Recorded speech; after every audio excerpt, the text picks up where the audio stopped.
మీరు చూపిస్తున్న వాక్యం పట్ల మీకున్న గౌరవాన్ని బట్టి దేవుని స్తుతిస్తున్నాం. కానీ కొన్ని సరి చేసుకోండి, మంచిది. ఎందుకంటే ఈ టపాసులు, ఈ అడావుళ్ళు మన క్రైస్తవ్యానికి సూట్ అవ్వు, అది మనకు మర్యాద కాదు. ఇంక ఎప్పుడు నన్నే కాదు, ఏ స్పీకర్ని అలా పిలవకండి, అది మనకి తగదు. అది ఎమ్మెల్యేలకి ఎంపీలకి బాగుంటుంది కానీ మనకు బాగోదు. ఎందుకంటే ఒకరోజు మీకు దగ్గరకున్న విజయవాడలో ఇంజనీరింగ్ కాలేజ్ ఉంది, నాకు పేరు గుర్తు రావట్లేదు, ఏదన్నా సిద్ధార్థ. అక్కడ నేను క్రిస్మస్ మెసేజ్ చెప్పడానికి వెళ్ళాను లాస్ట్ ఇయరే. ఆ క్రిస్మస్ మెసేజ్ చెప్పడానికి వెళితే ఈ అన్యులైన ప్రిన్సిపల్ గారిని నన్ను కలిపి ఆహ్వానించారు. ఆహ్వానిస్తున్నప్పుడు అక్కడ ఉన్న కుర్రోళ్ళు ఎలాగే టపాసులు పేల్చారు. అప్పుడు ఆయన ఏమన్నారు తెలుసా? రే, ఇవి మా పండగలకు తగును, క్రైస్తవ్యానికి కొన్ని ఎథిక్స్ ఉన్నాయి కదరా, మీరు ఎందుకురా మాకులా చేస్తున్నారని అడిగారు. చూసారా, అలాంటి మనం అనిపించుకోకూడదు, గుర్తుపెట్టుకోండి. కాబట్టి దయచేసి తమ్ముళ్ళు ప్రేమించారు, నన్ను గౌరవించారు, థ్యాంక్ యూ. కానీ ఎప్పుడు అలా చేయకండి. చిన్న ప్రార్థన చేసుకుని వాక్యం వరకు వెళ్ళాలి. ప్రార్థన. ప్రేమగల తండ్రి, కృపగల దేవ, చాలామంది యవనస్తులు ఉన్నారు తండ్రి. వారిని కైన తల్లిదండ్రులు కూడా ఇక్కడ ఉన్నారని చూస్తున్నాం, వింటున్నాం దేవా. ముఖ్యంగా గ్రామంలో ప్రతి యువత తండ్రి అనవసరమైన విషయాలకు తండ్రి మగ్గు చూపుతున్నప్పుడు ఇలాంటి సేవకులు తండ్రి ఆ యవనస్తుల కొరకు ఆలోచించి వారిని మార్చాలని కంకణం కట్టుకుని తండ్రి ఇంత భారభరితమైన సభలు తండ్రి వారు జరిగిస్తున్నారు. వారికి ఆ భారం ఇచ్చినందుకు మీకు స్తుతులు దేవా. తండ్రి, ఈ ఊరిలో ఉన్న ప్రజలందరికీ ఈ సత్యమును తాకి తండ్రి వారి జీవితాల్లో ఉన్న ప్రతి చీకటిని తీసివేసుకోవడానికి సహాయం అనుగ్రహించండి. ముఖ్యంగా అనేకులు వాక్యం అందు తండ్రి బలపడడానికి వారితో మీరు మాట్లాడతారని కోరుతున్నాం తండ్రి. ఈ సభ, దాని వెనక కష్టము, ప్రయాస, ఎవరెవరు తండ్రి శారీరకంగా, మానసికంగా, ఆర్థికంగా ఈ సభ కొరకు కష్టపడ్డారు, వారందరినీ తండ్రి మీరు దీవించండి. మీరు కష్టం మా కళ్ళకు కనబడకపోయినా తండ్రి, పరమందున్న మీకు తండ్రి ప్రతీది స్పష్టమే. వారి యొక్క కష్టార్జితానికి తగిన ప్రతిఫలాలు తండ్రి పరమందు ఇలలో తండ్రి మీరు అనుగ్రహిస్తారని కోరుతున్నాం తండ్రి. ఎవరైనా ఈ రోజే నూతనంగా వచ్చిన వారు ఉంటే వారితో మాట్లాడతారని కోరుతున్నాం దేవా. తండ్రి, ఎవరైతే సేవకులు ఇక్కడ ఉన్నారో వారిని బలపరచండి, వారి సంఘాలను కూడా మీరు ఆదరించండి తండ్రి. అన్ని పరిస్థితులను, అన్ని విషయాలను మీ చేతులకు అప్పగిస్తూ క్రీస్తునామని ప్రార్థన సమర్పిస్తున్నాం తండ్రి, ఆమె. చాలా టైం అయింది, త్వరగా వాక్యాన్ని మనం మాట్లాడుకుని ముగించుకునే ప్రయత్నం చేద్దాం. వాతావరణం ప్రతికూలంగా ఉంది కనుక ఈ ప్రతికూల పరిస్థితుల్లో దేవుడు మనకు కొంచెం అనుకూలత ఇచ్చాడు కనుక దేవుడిచ్చిన సమయాన్ని సద్వినియోగం చేసుకుని విలువైన వాక్యాన్ని మనం నేర్చుకుందాం. అందరి దగ్గర బైబిల్ ఉన్నాయా? బైబిల్ లేకపోతే సిగ్గు లేకుండా పక్కవారు బైబిల్ చూడండి. ఎందుకంటే ఇది కళ్యాణ మండపం కాదు, బైబిల్ చూడాలి. స్పీకర్ ఏం చెప్తున్నాడో ఆ చెబుతున్న మాటలు అలా ఉన్నవో లేదో మీరు ఖచ్చితంగా వాక్యం చూస్తూనే వినాలి. లేదంటే నేను ఏదైనా కథ చెప్పినప్పుడు అది మీ ఆత్మీయ జీవితాన్ని పాడు చేస్తాను. కాబట్టి నేను ఎలా చెబుతున్నానో అలా ఉందో లేదో బెరియా సంఘం వలె మీరు వాక్యాన్ని చూడాలి. సరే, ఇక ఆలస్యం చేయకుండా కొన్ని విలువైన సంగతులు మనం విందాం, చూద్దాం ఒకసారి. ఇటీవల కాలంలో ఎక్కువ ప్రాంతాల్లో ఈరోజు చెబుతున్న వర్తమానం ఏదైతే ఉందో అనేక ప్రాంతాలకి, అనేక సంఘాలకి ఇది దీవెనకరంగా ఉందని నాకు అనిపించినప్పుడు అనేక ప్రాంతాలు ఈ వర్తమానం నేను చెబుతున్నాను. ఈరోజు అదే వర్తమానం మీకు కూడా నేను చెప్తాను. చూద్దాం ఒకసారి. తిమోతికి రాసిన మొదటి పత్రిక, త్వరగా తిమోతికి రాసిన మొదటి పత్రిక 1వ అధ్యాయం 3వ వచనం నుండి. తిమోతికి రాసిన మొదటి పత్రిక 1వ అధ్యాయం చక్కగా స్పష్టంగా చదివారు ఎవరైనా ఉంటే చదవండి. 1వ అధ్యాయం 3వ వచనం నుండి. నేను మాసిదోనియాకు వెళ్ళుచుండగా సత్యానికి భిన్నమైన బోధ చేయొద్దనియు, కల్పనా కథలను, మిథము లేని వంశావళులను, విశ్వాస సంబంధమైన దేవుని ఏర్పాటుతో కాక వివాదములతోనే సంబంధం కలిగి ఉన్నవి గనక వాటిని లక్ష్య పెట్టొద్దని కొందరికి ఆజ్ఞాపించుటకు నీవు ఎఫెసీలో నిలిచి ఉండవలనని నిన్ను హెచ్చరించిన ప్రకారము ఇప్పుడును హెచ్చరించుచున్నాను. ఆగుతాం. తెలుగు అక్షరాలు మనకు తెలుసు కనుక చదువుకుంటున్నాం, బైబిల్ని చదివే అవగాహన ఉంది కనుక చదువుకుంటున్నాం. కానీ తిరగేసి ప్రశ్నించుకుంటే చదివింది మనకేమన్నా అర్థమైందా? సిగ్గు లేకుండా ఒప్పుకుందాం, మనకేమో అర్థం అవ్వలేదు. మనకి ఎక్కడ ఏ విషయాలు మనకు అర్థం కాకపోయినా పర్వాలేదండి, మన బిల్డప్తో నడిచిపోతుంది. ఒక ఉద్యోగంలో నువ్వు అన్ఫిట్ అయినా, నీకు ఉద్యోగం మీద నైపుణ్యత లేకపోయినా, మీ అయ్యని బట్టో నీ రికమెండేషన్ బట్టో నువ్వు ఉద్యోగం కొట్టినా, ఆ ఉద్యోగంలో నీకు వర్క్ స్కిల్ లేనప్పుడు నడిచిపోద్ది, అలా వెళ్ళిపోద్ది. ఎక్కడైనా చదువుల్లో కూడా చాలామంది విద్యార్థులు ఏం చేస్తారంటే గురువు వైపు చూడరు, టీచర్ వైపు చూడరు. ఎందుకంటే చూస్తే ఏదో ఒకటి అడుగుతాడని పెళ్లి కూతురు మాదిరి తలదించుకుని కూర్చుంటారు. అక్కడ కూడా తరగతులు నడిచిపోతాయి. ఎక్కడైనా మనకు ఏదైనా తెలియలేనప్పుడు మన తలకాయ కవర్ చేస్తాం, మనకు తెలుసులే అన్నట్టు. ఈ సొసైటీలో ఏది తెలియకపోయినా బతికేయచ్చు అక్కడ వరకు. ఎందుకంటే మనకి తెలివితేటలు లేకపోయినా సెంటర్లో నిలబడినా 4 రూపాయలు దండుకున్నా బతికేయచ్చు. బతకడం పెద్ద కష్టం కాదు, ఎక్కడ ఏది తెలియకపోయినా బతికేయచ్చు. కానీ మనకి ఎక్కడ తెలియకపోయినా తెలిసినట్టు బిల్డప్ ఇచ్చినా పర్లేదు, కానీ వాక్యం దగ్గర తెలుసంటే తెలుసు, తెలియదంటే తెలియదు. ఎందుకంటే ఇది మన ఆత్మీయ జీవితానికి సంబంధించింది. నిజంగా మనకు తెలియదా? తెలియదండి. చదవడం అయితే చదివాం కానీ మాకు అర్థం కాలేదు. అందుకే దేవుని దగ్గర మనకు తెలియకపోతే తెలియదు, తెలుసు అంటే తెలుసు.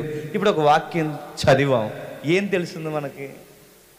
ఏదో జరుగుతుంది చరిత్ర. ఏం జరుగుతుంది? ఇది ఒక పత్రిక. ఈ పత్రిక ఎవరికి రాస్తున్నాడు? ఒక ఆత్మీయ కుమారుడైన ఒక ఆత్మీయ దైవజనుడికి, జూనియర్కి, ఒక సీనియర్ దైవజనుడు రాస్తున్నాడు. ఒక మాటలో చెప్పాలంటే ఇది ఒక సేవకుడు మరొక సేవకుడికి రాస్తున్న పర్సనల్ లెటర్. ఇది అంటే ఇది ఒక వ్యక్తిగతమైన ఉత్తరం. ఆ వ్యక్తిగతమైన ఉత్తరంలో ఎన్నో విషయాలు ఆయన లిఖించాడు, ఎన్నో విషయాలు క్రైస్తవ్యానికి అవసరమని నేర్పించాడు. ఆ విషయాలు మాట్లాడుతున్నప్పుడు ఇప్పుడు ఆ సంగతులు మనం కదుపుతున్నాం, ఏదో జరుగుతుంది. నేను మాసిదోనియాకు వెళ్ళుచుండగా, ఇప్పుడు ప్రశ్న అడుగుతున్నాను, మాసిదోనియాకు వెళ్ళుచుండగా ఏంటి అంటే మాసిదోనియాకు వెళ్ళుచుండగా ఏదో జరిగిందా? జరుగుతుందా అక్కడ పరిస్థితి? అవును, ఏదో జరుగుతుంది. వాక్యాన్ని బ్రదర్ ఏదో జాక్ ఏదో ఊడింది అనుకుంటాను, చూడండి మాకు బేస్ వస్తుంది. Okay okay. వాక్యాన్ని ఒక అర్థవంతంగా సందర్భానుసారంగా చదువుకోవాలి. అలా చదవకపోతే మనకు అర్థం కాదు. ఒక ఉదాహరణ చెప్తాను, చాలా దగ్గర చెప్పాను, మీకు కూడా చెప్తాను, వినండి. అర్థం పర్థం లేకుండా వాక్యాన్ని చదివితే మన జీవితాలు మనమే పాడు చేసుకుంటే నవ్వులు పాలైపోతాం. ఒక ఉదాహరణ, చిలక జ్యోతిష్యం చెప్తే తెలుసు కదండి. ఆ చిలక జ్యోతిష్యం చెప్తున్నాడు, 4-5 కార్డులు పట్టుకుని వస్తాడు ఈదులో కాటు. ఇక్కడ అందరూ ఫ్యూచర్ చెప్పాడు అని కాదు, అందరూ భవిష్యత్తు చెప్పాడానికి అది పట్టుకుని తిరుగుతుంటాడు. ఆ చిలకను తీసుకుని వచ్చి అందరికీ చూపిస్తుంటాడు. ఎవడో ఒక నీళ్ళాటోడు నాళ్ళాటోడు చూపించుకుంటాడు. సీరియస్గా బోన్ నుంచి దాన్ని బయటకు తీస్తాడు. ఆ చిలక బయటకు వస్తుంది, ఓ కార్డు తీస్తుంది. ఆ కార్డు మన మొహం చూసి మన భవిష్యత్తు చెప్పేస్తాడు. చెప్పడానికి ఆడికి తినలేదు, వినడానికి మనకు తినలేదు, వింటాం మొత్తం మీద తెలిసిపోయింది. కానీ ఈత చెబుతారంటే ఆ ఒక్క కార్డు మన లైఫ్ని డిసైడ్ చేస్తుందా? కానీ నమ్మేవాళ్ళు ఉన్నారు. ఆ ఒక్క కార్డు మన ఫ్యూచర్ ఏంటో తెలిసిపోద్దా? నమ్మేవాళ్ళు ఉన్నారు. ఆ నమ్మే వాళ్ళు నమ్మించడానికి వీడు ఉన్నాడు, జరుగుద్ది, వదిలేయండి. ఇది బయటోడు గొడవ, బయట నమ్మేవారు గొడవ. కానీ ఒక కార్డును చూసి భవిష్యత్తు ఉందని ఎలా అయితే నమ్ముతారో, మన క్రైస్తవ శిలకలన్నీ కార్డులు తీసుకోవడానికి ఎప్పుడు వస్తాయో తెలుసా? 31st వస్తాయి. వచ్చి ఈ చిలకలన్నీ ఏమేరుకుంటాయి? కార్డులు ఏరుకుంటాయి. నేను వాగ్దానం కార్డులు తీసుకోవడం తప్పు అంటలేదు, కానీ ఆ కార్డు అక్కడితో తీసుకుని ఆగిపోవద్దంటున్నాను. నా మాట గమనించండి. అంటే వాగ్దానం కార్డు తీసుకుని ఏం చేసుకుంటారు? ఇక ఇలా బైబిల్ చదవరు. ఈ వాగ్దానం కార్డులు పిచ్చున్న వాళ్ళు బైబిల్ చదవరు. ఆ కార్డే చదువుతారు ఏడాది అంతా. అది టీవీ మీద పెట్టుకునో, కబోర్డ్లో పెట్టుకునో, ఎక్కడో దిక్కున పెట్టుకుని ఇక ఈ సంవత్సరానికి నాకు లైసెన్స్ బిల్ ఇదే అని దాని వైపు చూసుకుని ఇంకా మిగిలిన వాక్యం చదవా? సందర్భానుసారంగా వాక్యం చదవకపోతే ఏమవుద్ది? ఎఫెక్ట్ అవుతావు. ఒక ఉదాహరణ చెప్తాను, వినండి. ఇలాగే పాస్టర్ గారు 31st కార్డులు ఇస్తున్నప్పుడు చాలా బిజీగా ఉంటారు. కానీ 31st ఎన్ని ప్రోగ్రాంలు ఉంటాయండి? కొత్త వాళ్ళు వస్తారు, పాత వాళ్ళు వస్తారు, పండగ బతులు వస్తారు. ఏడాది అంతా మేము తిరిగినా దేవుడు మమ్మల్ని కాపాడని చివరికి లుక్ ఇవ్వడానికి వస్తారు మళ్ళీ. ఎందుకంటే నూతన సంవత్సరంలో దేవుడు కాపాడాలిగా. ఎప్పుడు రాని వాళ్ళందరూ 31st వచ్చి కూర్చుంటారు. ఈ కూర్చున్న వాళ్ళకి కొత్తగా పెళ్ళి అయిన వాళ్ళు ఉంటారు, పెళ్లి కావాల్సిన వాళ్ళు ఉంటారు, అనేక మంది ఉంటారు. వీళ్ళందరినీ మైండ్లో పెట్టుకుంటారని నడిపిస్తున్న కాపరి దైవజనుడు. వీళ్ళందరినీ మైండ్లో పెట్టుకుని వాళ్ళని వాక్యం చేత ఆదరించడానికి ఒక్కొక్కరికి ఒక్కొక్క కార్డు ఇస్తాడు. ఆ కార్డు ఇస్తున్నప్పుడు కొన్ని కార్డులు ఏరి చేశాడు ఆయన. పెళ్ళి అయినవారికి, పెళ్ళి కాని వారికి, ఆడవారికి, మగవారికి ఎవరి కార్డ్స్ వాళ్ళకి సెపరేట్ చేసి, జాగ్రత్త అబ్బాయి, మరి భోజన కార్యక్రమాలు ఇవన్నీ ఉన్నాగా, ఇవన్నీ నేను కిరాణా సామాన్ అనేది తెస్తాను, ఈ లోపల నువ్వు జాగ్రత్త కార్డులు కలిపేకరని ఒక కుర్రగాడికి పాస్టర్ గారు ఇచ్చి వెళితే, ఈ చర్చిలో కొంతమంది కంగారు కుర్రగాళ్ళు ఉంటారు కదండి. వీడేం చేశాడంటే కలిపేశాడు. వీడి కంగారు ఎక్కువ వీడికి. ఈ ముక్క పాస్టర్ గారు చెప్పలేదు, చెప్తే చీ అంటాడని చెప్పలేదు. చెప్పకుండా ఏం చేశాడని కలిపేశాడు. తెలియకుండా పాస్టర్ గారికి ఇచ్చేశారు. పాస్టర్ గారు మళ్ళీ వచ్చారు. వచ్చిన తర్వాత తెలియకుండా ఆయన ఏం చేశాడంటే, ఇవి ఆడవారి కార్డులు మగవారి కార్డులు కలిసిపోయిన తెలియదు, ఆయన లైన్గా కార్డులు ఇచ్చేస్తున్నాడు. ఆ నైట్ ప్రేయర్ అయిపోయిన తర్వాత సడన్గా ఏమైందంటే, ఆడవాళ్ళకి రావాల్సిన కార్డు మగాడికి వచ్చింది. అందులో ఒకడికి ఇలా కార్డు వచ్చింది. ఆ కార్డులు ఇలా ఉంది, వచ్చే ఏడాదికి నువ్వు గర్భవతి అవుతావు అని వచ్చింది. అవుతాడా? సత్తాడాడు? అవుతాడాడు? నేను అడుగుతున్నాడు. ఇప్పుడు ఆ కార్డు తీసుకుని దాన్ని ఎలా అప్లై చేసుకుంటాడు వాడు? ఆ మాట ఎక్కడుంది బైబిల్లో? దానికి ఒక సందర్భం ఉందిగా. ఆ మాట ఎక్కడుంది? అది శారమ్మ దగ్గర ఉంది. అబ్రహాము దేవుడు డిస్కషన్ జరుగుతున్నప్పుడు శారమ్మకి ఇచ్చిన వాగ్దానం, నెక్స్ట్ ఇయర్కి నువ్వు బిడ్డను కంటావు, వచ్చే ఏడాదికి నువ్వు బిడ్డను కంటావు. దీనికి ఒక సందర్భం ఉందా లేదా? ఈ సందర్భం ఏమి చూడకండి. ఈ కార్డు నా కోసం అంటే నిన్నేమనాలి? తీసుకో, వాగ్దానం కార్డు తీసుకో, ఆ కార్డు పట్టుకుని చదువు.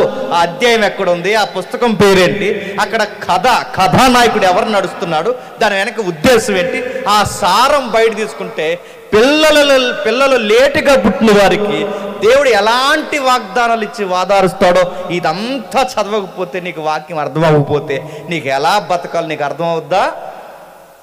కేవలం సందర్భం నుంచి ఒక వాక్యం పీకేసి ఇది నా కోసం అంటే, సందర్భం లేకుండా వాక్యాన్ని చదివితే ఇలాంటి ఎఫెక్ట్లు జరుగుతాయి. అందుకే సందర్భానుసారంగా వాక్యం చదవాలి. ఇప్పుడు మనం చదివాం, నేను మాసిదోనియాకు వెళ్ళుచుండకంటే ఏం జరుగుతుంది? నేను అంటే ఇక్కడ ఎవరు? అపోస్తుడైన పౌలు, పెద్ద ఆయన. ఎవరికి చెప్తున్నాడు? తిమోతి గారికి చెప్తున్నాడు. అప్పుడే ఆయన జూనియర్ సేవకుడు ఆయనకి చెబుతున్నాడు, ఎందుకు మీరు మాసిదోనియాకి వెళ్తున్నారు? ఒక విషయం జరుగుతుంది. సరే, టైం తక్కువ ఉంది కనుక టూకీగా చెప్తాను వినండి. ఏం జరుగుతుంది? ఈ లెటర్స్ మనకు కొన్ని అర్థం కావాలంటే, ఈ లెటర్స్ యొక్క లింక్ డాక్యుమెంట్ మనకి ఎక్కడ ఉంటుంది? అపోస్తుల కార్యమే లింక్ డాక్యుమెంట్. ఏంటది? అపోస్తుల కార్యం అంటే బాగా వినాలి, ఈ ప్రతి ఉత్తరం వెనకాల అసలు విషయాలు ఏం జరిగాయి, ఈ సంఘాలు ఎక్కడ కట్టబడ్డాయో తెలియాలంటే కాస్త చరిత్ర ఎక్కడ దొరుకుతుంది? అపోస్తుల కార్యంలో దొరుకుతుంది. అంటే అపోస్తుల కార్యంలో కట్టబడిన సంఘాలకి ఉత్తరాలు రాస్తే ఆ ఉత్తరాలనే పౌలు రాసిన పత్రికలు అంటారు. ఆ పత్రికల్లో ఒక పత్రిక తిమోతికి రాసిన పత్రిక. అంటే ఎక్కడో ఏదో జరిగింది. ఎక్కడ జరిగింది? అపోస్తుల కార్యంలో జరిగింది. 19వ అధ్యాయంలో జరుగుతుంది. ఏం జరుగుతుందంటే, ఆ ఏరియాలో ఎఫెస్సి అనే ప్రాంతం ఉంది. ఎందుకంటే ఇక్కడ ఒక మాట నడుచుంటుంది, నేను ఆజ్ఞాపించేంత వరకు ఇప్పుడు కూడా నీకు హెచ్చరిస్తున్నాను, నీవు ఎఫెస్సిలోనే నిలుచుండాలి. ఎక్కడ నిలబడాలంట? ఎఫెస్సి ప్రాంతంలో నిలబడి ఉండాలి. నేను చెప్పేంత వరకు నువ్వు ఎక్కడికి వెళ్ళొద్దు, నువ్వు అక్కడే ఉండు. తిమోతి నీకే చెప్తున్నాను, ఎఫెస్సి నుంచి ఎక్కడికి కదలొద్దు, నువ్వు అక్కడే ఉండంటే ఎఫెస్సి అనే టౌన్లో ఎందుకుండమంటున్నాడు? అసలు ఎఫెస్సి అంటే ఏంటి? అది ఒక మహాపట్నం. ఆసియా, మైనర్ ఆసియా అంటారు. అంటే ఆ చిన్న ఆసియా ఏదైతే ఉందో, ఈ ఆసియాలో చాలా టౌన్స్ ఉంటాయి పక్కపక్కనే. కొరింథీ కానీ, ఎఫెస్సి కానీ, ఆ పక్కనున్న ఇంకేదైతే దెస్సలోనిక కానీ, ఇవన్నీ చిన్న చిన్న పట్టణాలు. అక్కడ పైకి పోతే పెర్గమము కానీ, ఈ పట్టణాలన్నిటిలో చాలా వెలసెల్లిన నాగరికతలు ఉన్నాయి. ఒక్కొక్క పట్టణానికి ఒక్కొక్క విలువైన దేవుడు ఉన్నాడు, దేవత కొనియాడబడుతున్న వాళ్ళు ఉన్నారు. అలాగే ఆసియా మొత్తం మీద ఎఫెస్సికి దగ్గరగా ఒక దేవత ఉండేది. ఆ దేవత పేరు అర్తిమీదేవి. ఎవరు? బాగా వినాలి, అర్తిమీదేవి. ఈ అర్తిమీదేవి అనే ఒక దేవత చాలా నానుడు, అంటే ప్రజలలో బాగా మూఢనమ్మకాలకి పెట్టింది పేరు. ఆవిడ గారట ఆకాశం నుంచి రాలిందట. ఆ పదం బైబిల్లో ఉంది. అలా నమ్ముతారు. వాళ్ళు రాలిందో ఏడిసిందో తర్వాత చరిత్ర, కానీ వాళ్ళు అలా నమ్ముతారు. ఎక్కడి నుంచి వచ్చిందట? ఆకాశం నుంచి రాలిందంట. ఆ రాలింది కనుక ఆవిడ గురించి బాగా నమ్ముతారు. ఈ నమ్మిన వారు ఏం నమ్ముతారంటే పిల్లలు లేక బాధపడుతున్నారా, అర్తిమీదేవి గుడికి వెళ్ళండి పిల్లలు పుడతారని నమ్ముతారట. అప్పుల్లో ఉన్నారా, అవును, అయితే అప్పులు తీరిపోవాలంటే రండి అర్తిమీదేవి గుడికి వెళ్ళండి, మీ అప్పులు తీరిపోతాయి. ఇలాంటివన్నీ నమ్ముతారండి. అప్పులు పోవాలన్నా అర్తిమీదేవి గుడికి రావాలి. అలాగే వాళ్ళ వ్యాపారాలు బాగుండాలన్నా అర్తిమీదేవి గుడికి రావాలి. పిల్లలు పుట్టాలన్నా అర్తిమీదేవి గుడికి రావాలి. రోగాలు తగ్గాలన్నా, అంటే ఒక్కటి కాదు, ఆ రోజుల్లో ఆపద మొక్కుల దేవత ఎవరండి? అర్తిమీదేవి. ఆవిడ్ని ఇంగ్లీష్లో డయానా అంటారు. ఈవిడ్ని బాగా నమ్ముతారు. ఆసియాలో ఉన్న వారందరూ ఆ గుడికి వెళ్తున్నారు. ఆసియాలోనే కాదు, విదేశీయులు కూడా గుడికి వస్తారు. ఎందుకంటే బాగా నమ్ముతారు. పైగా ఆవిడ పేరే సంతాన దేవత. మీరు సరదాగా ఇంటికి వెళ్ళిన తర్వాత గూగుల్లో కొట్టండి, డయానా, గాడ్ ఆఫ్ డయానా అని కొట్టండి. ఆవిడ హిస్టరీ ఇలా పొంకాలు వస్తుంది.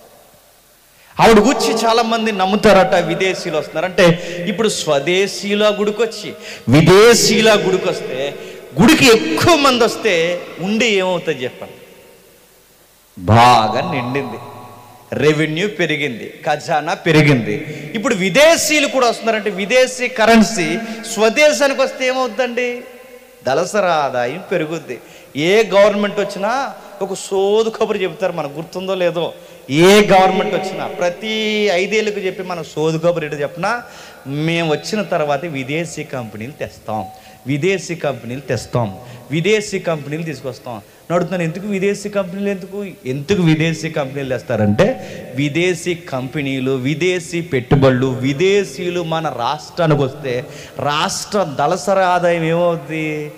పెరుగుద్ది. ఇప్పుడు మీ ఊరు ఉందనుకోండి, మీ ఊరికి ఫారినర్ విజిటింగ్ ఎక్కువ ఉందనుకోండి, అంటే ఎవరైనా ఎక్కువగా మీ ఊరికి విదేశీయులు రాక పెరిగింది అనుకోండి, ఏదో ఒక వింత ఉందనుకోండి మీ ఊర్లో, విదేశీయులకు వచ్చిన తర్వాత వాళ్ళ వస్తువులు ఏడు కొంటారుగా. ఈ రాకలు జరుగుతున్నప్పుడు ఈ ఏరియాలో సడన్గా భూమి రేటు పెరిగిపోతుంది, వస్తువు రేటు పెరిగిపోతుంది. అంటే విదేశీయులు ఎక్కడికి వస్తే అక్కడ ఆదాయ వనరులు పెరుగుతాయి. అలాగే అర్తిమీదేవి చాలా ఫేమస్ అయిపోయి. ఆ గుడి కూడా చాలా విచిత్రంగా ఉంటుంది. స్తంభాలతో కప్పబడి ఉంటుంది, పెద్ద పెద్ద స్తంభాలు, రౌండ్ స్తంభాలు. మీకు పాత 50 రూపాయల నోటు తెలుసు కదండి, పాతది, ఇప్పుడున్నది కాదు. పాత 50 రూపాయల నోటు మీద పార్లమెంట్ బొమ్మ ఉండేది, చూసారా? ఇలా రౌండ్గా పార్లమెంట్ అంటే ఏంటంటే ఇంకంతే సంగతులు. పార్లమెంట్ కూడా తెలియలేదంటే నువ్వు కరోనాలో పాస్ అయిపోయావు అని అర్థమే. ఇంకంతే, కరోనా వల్లే పాస్ అయిపోయావు. పార్లమెంట్ ఉంది కదండి, పార్లమెంట్ని ఎప్పుడైనా పిక్చర్ మీరు ఊహించుకోండి. పార్లమెంట్ ఇప్పుడు ఈ మధ్యకాలంలో తెలంగాణలో కానీ మన విజయవాడలో కానీ, ఈ తెలంగాణ విజయవాడలో అంబేద్కర్ స్టాట్యూ కట్టారు. పెద్ద ఆయన స్టాట్యూ కట్టినప్పుడు సింబల్గా ఈ పార్లమెంట్ సింబల్ కడతారు చూడండి, కాలమ్స్ అన్నీ వేసి చుట్టూ. అంటే పార్లమెంట్ పైన ఆయన ఎందుకు కట్టారంటే పార్లమెంట్లోనే చట్టాలు చేస్తారు, పార్లమెంట్లోనే శాసనాలు చేస్తారు. ఈ చట్టాలకి పార్లమెంట్లో లా లేదంటే ఈ ఏదైతుందో ఈ యొక్క నిబంధనలు లేదా ఆర్టికల్స్ డిజైన్ చేయాలంటే ఈ రాజ్యాంగానికి కర్త ఎవరు? అంబేద్కర్ గారు కనుక పార్లమెంట్ మీద ఆయన నడతారు. అంటే పార్లమెంట్ ఎలా ఉంటుందో తెలియాలంటే అది చూస్తే మనకు అర్థమవుతుంది. పెద్ద పెద్ద కాలమ్స్ ఉంటాయి. అంటే ఇలా నిలువుగా స్తంభాలు కట్టి ఆ స్తంభాల మీద పెద్ద ఆకారాన్ని పోసి ఆ లోపల ఎక్కడో ఆ గుడిలా కట్టి ఆ లోపల అమ్మవారు బొమ్మ ఉండేదట. అంటే అంత పెద్ద గుడి. అంటే ఆసియాలోనే ఈ టైప్ ఆఫ్ నిర్మాణాలు జరిగాయి. నా మాటలు అర్థమవుతున్నాయి లేదో? ఇంకా మీకు చెప్పాలంటే ముఖ్యంగా మిడిల్ ఆసియాలో మధ్యధరా సముద్రానికి దగ్గరకున్న ప్రాంతాల్లోనే ఇలాంటి గుడి నిర్మాణాలు జరిగాయి. వాటిని కన్స్ట్రక్షన్ కాపీ పేస్ట్లే ఇక్కడ వరకు మనకు జరుపుకుంటూ వచ్చాయి. నా మాటలు అర్థమవుతున్నాయి లేదు? అంటే ఎందుకు ఇది చెప్తున్నానంటే, చదువుకున్న పిల్లలు మీరు గమనించండి. పాత 7 వింతలు, కొత్త 7 వింతలు అంటారు. వింతలు అంటే తెలుసు కదా, 7 వండర్స్, ఓల్డ్ న్యూ. ఈ 7 వండర్స్లో పాత 7 వింతల్లో ఒక వింత ఏంటో తెలుసా? అర్తిమీదేవి గుడి. అంటే ఎంత అందంగా లేకపోతే, ఎంత విచిత్రంగా లేకపోతే, ఎంత పెద్దది కాకపోతే ఈ 7 వింతల్లో ఒక వింతగా గుడి పెడతారండి. అంటే చాలామంది గుడి చూడడానికి వస్తున్నారు, గుడిని మొక్కడానికి వస్తున్నారు, గుడిని బట్టి అనేకులు మొక్కులు తీర్చుకోవడానికి వస్తున్నారు. ఒక మాట చెప్పాలంటే అన్ని విధాలుగా టెంపుల్ ఫేమస్ అయిపోయింది.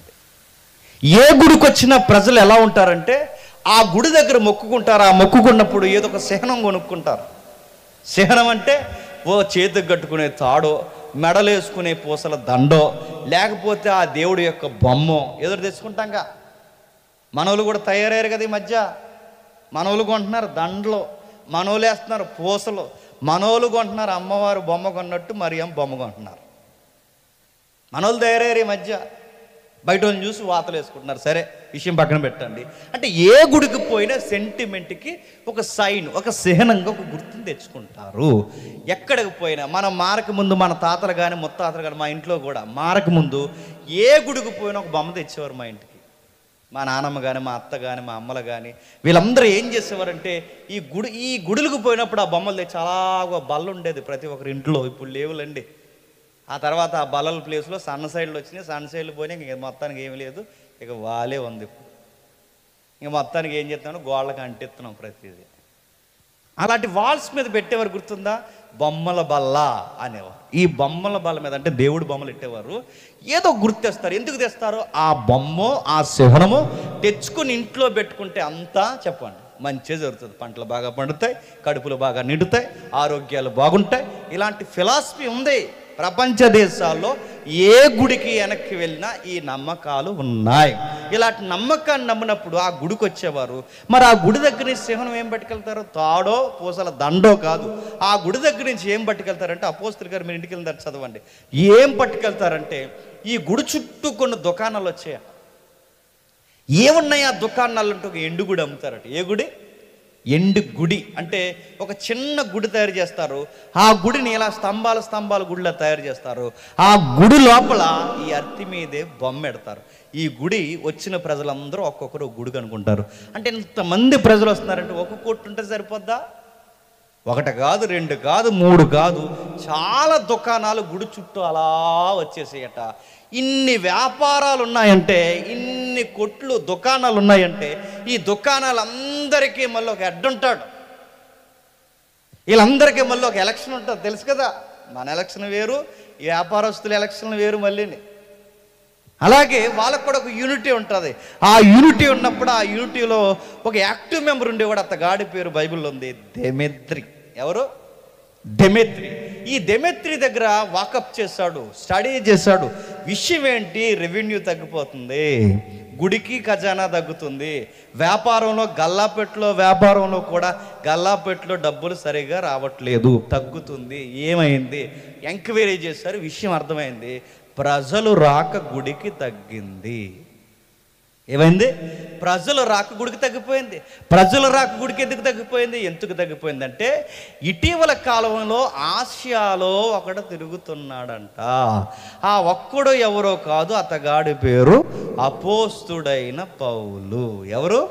అపోస్తుడైన పౌలు. ఈ పౌలు వచ్చిన తర్వాత అది ఏదో సువార్తట. ఆ సువార్తలో ఎవరో నజరేయుడైన యేసట.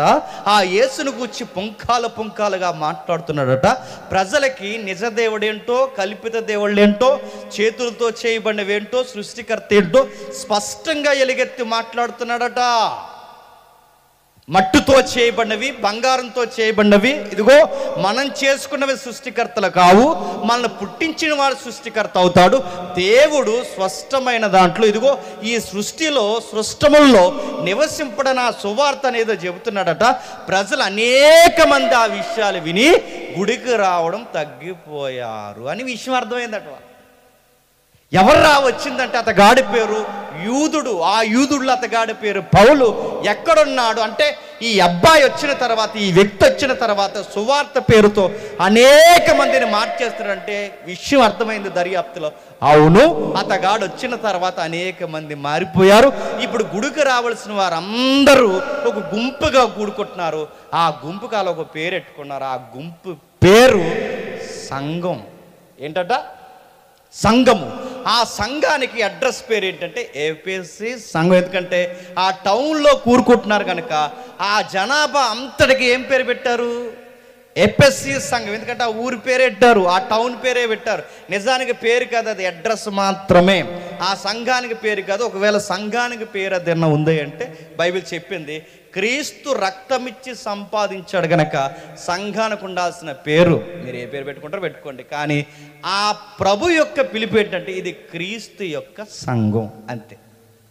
మేము ఆ సంఘం అండి, మేము ఈ సంఘం అనకండి, మీరు బోర్డు ఏదెట్టుకున్నా చెప్పండి, వెనకాల సంఘానికున్న పేరు క్రీస్తు యొక్క సంఘము అంతే.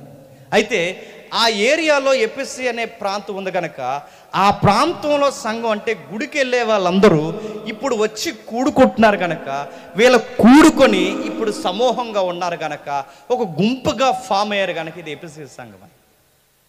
వ్యాపారస్తులందరూ గుర్రె కట్టారు. అపోస్తులు రాయబడింది, ఆ దినముల్లో క్రీస్తు మార్గమును గూర్చి బహు అల్లరి జరిగింది. ఏం జరిగింది? బహు అల్లరి అంటే టౌన్ షేక్ అయిపోయింది, లా అండ్ ఆర్డర్ ప్రాబ్లం వచ్చింది. ఎవడ్రా ప్రజల్ని గుడికి రాకుండా చేసింది అంటే ఎవడు పౌలట ఈడ్చుకురండి వెళ్ళి అన్నారు. అంతే. ఎవరు అత్తగాడికి షెల్టర్ ఇచ్చింది? ఎవడ్రా మన ఏరియాలోకి రానిచ్చింది? తీసుకురండి. తీసుకుని వచ్చారు. తీసుకొచ్చే ప్రయత్నం చేశారు. పౌలు గారు లేరు, ఎందుకంటే అప్పటికే పౌలు యొక్క ప్రియులు పౌలు గారిని ఆపేశారు బలవంతం. అయ్యా దయచేసి మీరు వెళ్ళొద్దు, మీలాంటి వ్యక్తులు సొసైటీకి అవసరం, సంఘానికి అవసరం. అక్కడ చాలా ప్రాబ్లం వచ్చింది. సుమారు ఆ సభ ఏదైతే పెట్టుకున్నారో రచ్చబండలో సుమారు 25,000 మంది కూడుకునేంత అవకాశం ఉందట. ఎంతమంది? 25,000 మంది. అంటే 25,000 మంది వ్యాపారస్తులు, స్థానికులు, ఎవరైతే ఆ సిటిజన్షిప్ కలిగిన వారు ఉన్నారో ఇంతమంది పౌరులందరూ కలిగి పౌలు అనే వ్యక్తి ఎక్కడున్నారని 25,000 మంది కూడుకొని స్థలంలో పెద్ద మీటింగ్ పెట్టారు. ఎక్కడున్నారంటే ఎలనూకుండా ఆపేశారు. ఈ లోపల గవర్నమెంట్ సర్కిల్ ఉన్నవారి ఆఫీసర్స్ ఎవరైతే ఉన్నారో ఈ గవర్నమెంట్ ఆఫీసర్స్ కూడా పౌలు గారికి ఫ్రెండ్స్ ఉన్నారు. వాళ్ళు కూడా ఏమంటారంటే, మై డియర్ ఫ్రెండ్ దయచేసి చెబుతున్నాం, లా అండ్ ఆర్డర్ ప్రాబ్లం ఉంది, ఇబ్బంది ఎక్కువైంది, రాస్తారోకలు జరిగే ప్రమాదం జరగాలి ఉంది, మోక ఫామ్ అయ్యారు. ఇలాంటి టైంలో దయచేసి ఈ మోకలోకి నువ్వు రావద్దు అన్నారు. పౌలు గారిని ఆపేశారు. ఏం చేయాలంటే కొంత సద్దు మనిగే వరకు ఇక్కడి నుంచి వెళ్ళిపో. మరి పౌలు గారు వెళ్ళిపోతారు. పౌలు గారు చెప్పిన సువార్త విన్న ఇప్పుడు ఈ గుంపు ఒక ఫామ్ అయిందిగా, ఇప్పుడు ఒక ప్రజలు ఒక గుంపు అయ్యారుగా, ఇప్పుడు ఈ ప్రజల గుంపు అయితే దాని పేరు సంఘముగా. ఇప్పుడు ఈయన వెళ్ళిపోతే మరి ఈ సంఘాన్ని ఎవరు నడిపిస్తారు? నా మాటలు అర్థమవుతున్నాయి లేదు? ఇప్పుడు అలా పోయే మూఢనమ్మకాలు ఆ దేవత దగ్గర నమ్మే వాళ్ళందరూ అలా పోయేవారు అలా పోకుండా ఇలా సత్యమని ఏర్పడి వీళ్ళు ఒక సంఘం అయితే ఇప్పుడు ఈ సంఘాన్ని నడిపించడానికి పౌలు గారు రావడానికి అవకాశం లేదు. అసలే చాలా కాలు దూతున్నారు.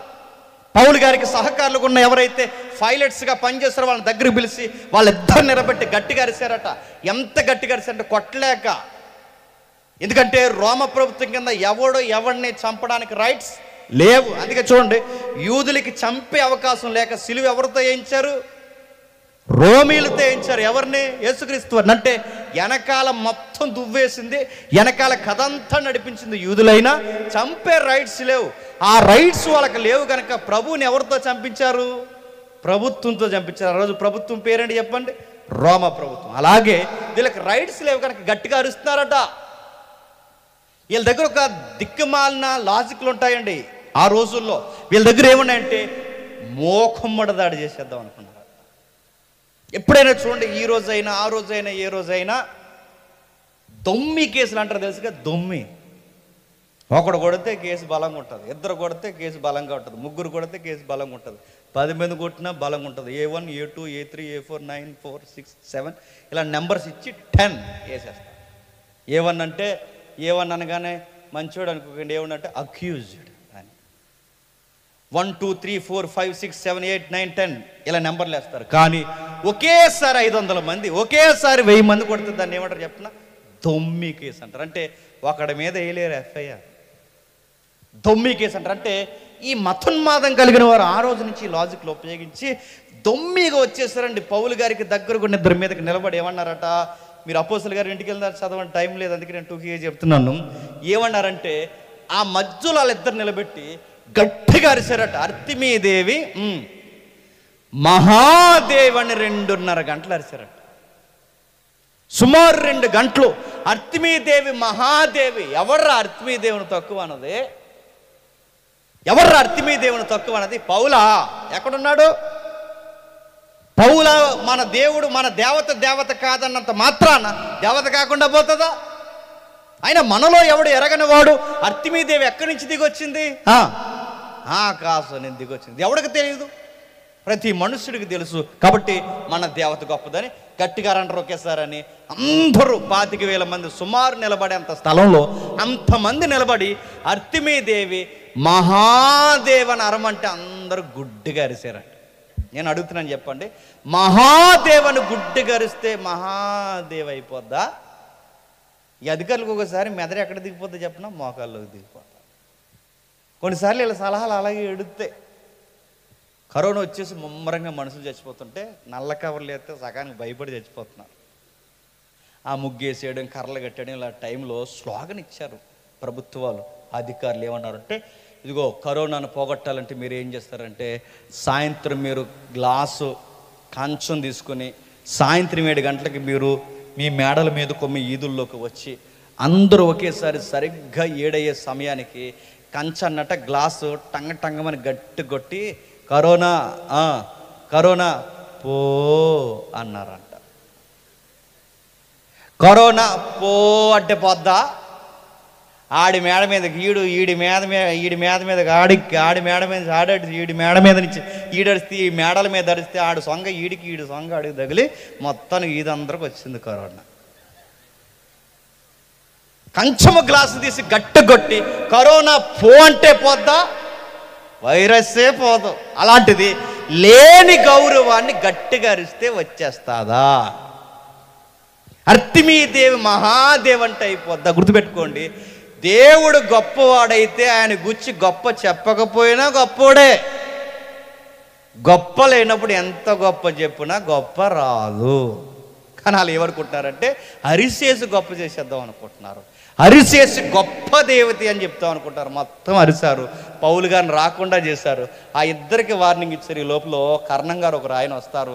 అరే వీళ్ళ కదరా అసలు విషయం, మరొక ఆయన ఉన్నాడు, ఆయన వీళ్ళు ఏమనలేదుగా, వదిలేయండి, అంత లాండ్ ఆర్డర్ ప్రాబ్లం తీసుకురాకండి. సభ అక్కడ తాపేశారు. పౌలు గారు వెళ్ళిపోతున్నారు. మరి వెళ్ళిపోతున్నప్పుడు సంఘం ఉందిగా, ఈ సంఘంలో ఏం చేస్తారంటే, ఈ లోపు పౌలు గారు అప్పటికి ఆసియాలు అక్కడక్కడ కట్టిన సంఘాలన్నింటికి పెద్దలను పెడతాడు. మనలా కాదు, ఆయన ఏం చేస్తాడు? పెద్దలను పెడతాడు. ఈ పెద్దలను పెట్టి, జాగ్రత్త, ఏ సత్యం చెప్పైతే ఈ ప్రజలు నేను రక్షించానో అదే సత్యం మీరు చెప్పండి అని పెద్దల చేతుల్లో సంఘం పెడితే వీళ్ళ సత్యం చెప్పడం మానేశారు. మరి ఏం చేస్తున్నారా అంటే సత్యం చెప్పరు.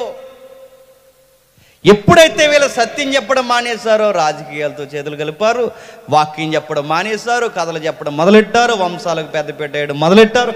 ఇక సంఘం అతలాకుతలం చేసి పాడేశారు. ఇలాంటి టైంలో పౌలు గారు బాధపడ్డారు. అరే, ఎవరికైతే సంఘాన్ని అప్పగించానో వాళ్ళే పాడు చేస్తే ఎలా? ఇప్పుడు నేను వెళ్ళేంత అవకాశం లేదు, ప్రాబ్లం ఉంది. ఇప్పుడు నేను వెళ్ళలేను. నేను వెళ్ళకపోతే ఎఫ్సి సంఘం పాడైంది. ఇప్పుడు నేను వెళ్ళకపోయినా నాలాంటి ఒకరిని అక్కడ ఉంచాలి. ఎవరు? పౌలు గారు లాగే అంత తీవ్రత ఉన్నది ఎవరు? పౌలు గారికి దగ్గరగా ఉన్నాడు ఒక ఆయన. అతగాడు పేరు కుర్రోడు, ఆయన గారి పేరు తిమోతి. ఎవరు? తిమోతి. ఇప్పుడు చెప్పాడు, నాయన తిమోతి, నువ్వు నాలాగే దేవుని కొరకు తీవ్రత కలిగిన వాడు. అందరూ తమ సొంత కార్యాలు చూసుకుంటారు, కానీ తిమోతి ఒక్కడే క్రీస్తు కార్యాల గురించి ఆలోచిస్తాడు. ఫిలిప్పీ పత్రికలో తిమోతిని జ్ఞాపకం చేస్తాడు. అంటే తిమోతికి పౌలు వలె ఎప్పుడు యేసుక్రీస్తు కార్యాల గురించి ఆలోచిస్తాడు. అలాంటి తిమోతిని అక్కడ పెట్టి అంటాడు, నాయన నువ్వు అక్కడుండు, నువ్వు సరిచేయి. ఎందుకంటే ఈ పెద్దలు సరి చేస్తారనుకుంటే వీళ్ళు సరి చేయలేకపోయారు, నువ్వు సరిచేయి. ఎందుకంటే ఈ పెద్దలు తినంగా లేకపోతే కింద ఉన్న పిల్లలు కుదురుగా ఉంటారా? తెలుగులో సామెత ఉంది. ఏమన్నా సామెత అంటే, తల్లి చేరి మేస్తే దూడ గట్టు మేయదు. చీలకు దిక్కంటే ఆగుతుంది అది. నువ్వు ఎక్కడ ఏడుస్తావో బిడ్డ కూడా అక్కడే ఏడుస్తుంది. ఏడదు. తండ్రి తాగి తందరం తాగుతున్నాడు అనుకోండి, కుర్రోడు మంచిలు తాగుతాడా? నీకో గ్లాసు నాకో గ్లాసు అంటాడు ఎదిగిన తర్వాత. అమ్మ వ్యభిచారం చేస్తుంది అనుకోండి, కూతురు ఉత్తమంగా సంసారం చేస్తుందా? అదే పనులు పిల్ల కూడా చేస్తుంది. గుర్తుపెట్టుకో. చేసేంత అవకాశం ఉంది 90%. అంటే పెద్దలు ఎలా ఉన్నారో వాళ్ళ బిహేవియర్ని అబ్జర్వ్ చేసి వాళ్ళు అలా చెడిపోతారు. అంటే ఓ కుటుంబంలో ఉన్న తలకాయలే తినంగా లేకపోతే పాడైతే మరి సంఘానికి తండ్రులు లాంటోళ్ళు, సంఘానికి పెద్దలు వాళ్ళ తినంగా లేకపోతే సంఘం ఏమవుద్ది? తలకాయ ఎలా ఉందో చెప్పండి, సంఘం యొక్క అవయవాలు కూడా అలాగే తయారవుతాయి. అందుకే నాయన ఈ పెద్దలు నెరవేర్చవలసింది నెరవేర్చలేదు కనుక తిమోతి నువ్వు వెళ్ళు, వాళ్ళకి చెప్పు. వాళ్ళు ఏం చేస్తారంటే వాక్యం చెప్పడం మానేశారు, కథలు చెప్తున్నారు. ఇప్పుడు నువ్వు సరిచేయాలని పత్రిక రాశాడు. ఆ పత్రిక పేరే తిమోతికి రాసిన మొదటి పత్రిక. అర్థమైందిగా? ఇప్పుడు చదవండి.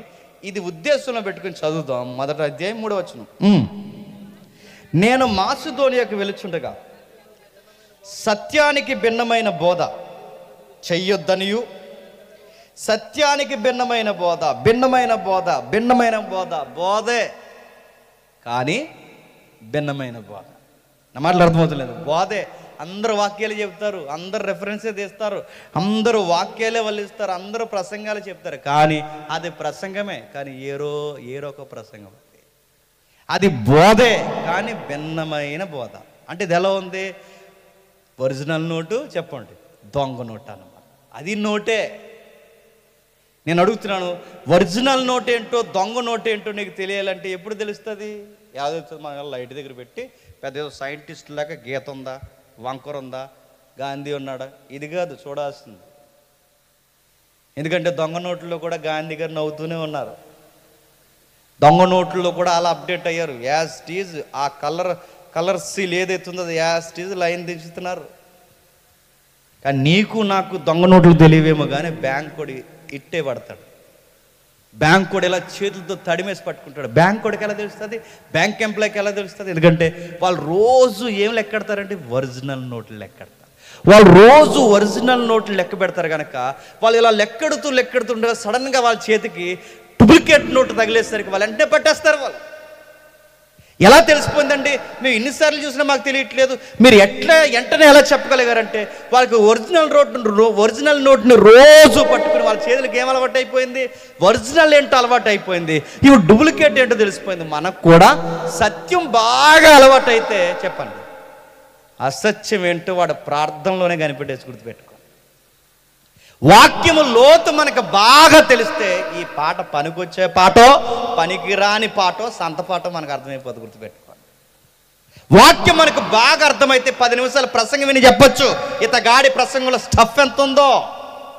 అంటే నీకు సత్యంతో అనుభవం బాగా ఉన్నప్పుడే అసత్యం ఏంటో చెప్పుకోలేవు. తిమోతికి అది రాస్తున్నాడు. బోధే కానీ అది భిన్నమైన బోధ. ఇది భిన్నమైన బోధ అనడానికి గుర్తులేంటి? ఇవి భిన్నమైన బోధన అనడానికి ఆధారాలు ఏంటంటే సత్యం చెప్పరు, కల్పనా కథలు చెప్తారు. ఏం చెప్తారట? కల్పనా కథలు. అంటే వాక్యం చెప్పరు, కాదాలు. మెజారిటీ క్రిస్టియానిటీ తెలుగు రాష్ట్రాల్లో తెలంగాణ బోర్డర్ దగ్గర నుంచి మన తెలుగు రాష్ట్రం ఇటు మన ఏపీ చివరి భాగం వరకు మీరు ఆదివారం ప్రసంగాలు చూడండి. ఎక్కడో 2-3 ఏదో ఒక 10 మంది లోపు ఎవరో ఒక సత్యం చెప్పేవాళ్ళు ఉన్నారేమో తప్ప మిగిలిన బోధలన్నీ మీరు చూడండి. ఏం చెప్తారు తెలుసా? వారానికి ఒక కథ చెప్తారు. ఏం చెప్తారు? సత్యం చెబితే మన చెవులకి ఎక్కదు కనుక మన కథ చెబితే మన చెవులు ఏమైపోతుంది? దురచెవులు మనవి పెద్ద అయిపోయి. పౌలు గారు పలానా ప్రాంతంలో సువార్త ఎలా చేశారో తెలుసా అనగానే ఎలా చేస్తే ఎదుగులే అనుకుంటాం. కానీ అలా చెప్పం. మనం ఎలా చెప్తాం తెలుసా? నేను పలానా రోజు ఊరు వెళుతున్నప్పుడు పాస్టర్ అమ్మ గారు నేను అనగానే మన చెవులు పెద్ద అయిపోతే ఏమైంది? మీ విమానం ఎక్కుతున్నప్పుడు ఏం జరిగిందంటే రెక్కిరిగిపోయిందా? ఏమైంది? మాకు చిన్న అబ్బాయి పుట్టినప్పుడు ఏం జరిగిందంటే ఏమైంది? స్పైడర్ మ్యాన్ అక్కడి నుంచి ఏమో దూకాడా? ఏమైంది? ఈ దురదంతా ఉండడం మనకి ఇష్టమండి. మా అమ్మాయి పట్టి పాడేసినప్పుడు ఏం జరిగిందంటే మేము ఇంట్లో కంగారు అయిపోతున్నప్పుడు దేవుడికి మేము ప్రార్థన చేసిన పట్టి దొరికింది. పట్టి మీద ప్రసంగం అండి. ఫ్లైట్ ఎక్కినందుకో ప్రసంగం, నడుతున్న ఫ్లైట్ దిగినప్పుడు ప్రసంగం, రెస్టారెంట్లో కూర్చున్నందుకో ప్రసంగం. ఎవడు అడుగుతున్నాడు? ఎవడండి ఇలాంటివి చెప్పమన్నది? వినే వాళ్ళు అలా తయారయ్యారు గనక చెప్పండి, చెప్పే వాళ్ళు అలా తయారయ్యారు. సత్యం వినేవాళ్ళు లేరు. వాక్యాన్ని వివరిస్తుంటే గంటలు ధ్యానించే వాళ్ళే. కథలో నేను నడుతున్న ఏ ప్రసంగంలో అన్నా నేను అన్నారా? వాడు అన్ఫిట్. మళ్ళీ చెప్తున్నాను, వినకండి. నీకోసం ఎవరికి కావాలి అడుగుతున్నాను. నీకోసం ఎందుకు, నా కోసం ఎందుకు? మనం నోరిప్పితే చెప్పాల్సింది ఎవరి కొరకు తెలుసా? క్రీస్తు కొరకు. గుర్తుపెట్టుకో, సత్యమే పలకాలి, క్రీస్తుని గురించే మాట్లాడాలి. ప్రజలందరూ ఇటీవల కాలంలో ఏం చూస్తున్నారు చెప్పిన? వంట వరపు ప్రోగ్రాలు ఎక్కువ చూస్తున్నారు. వంటలో సెక్యులర్ ఛానల్స్లో వంటల ప్రోగ్రాలు ఉన్నాయి.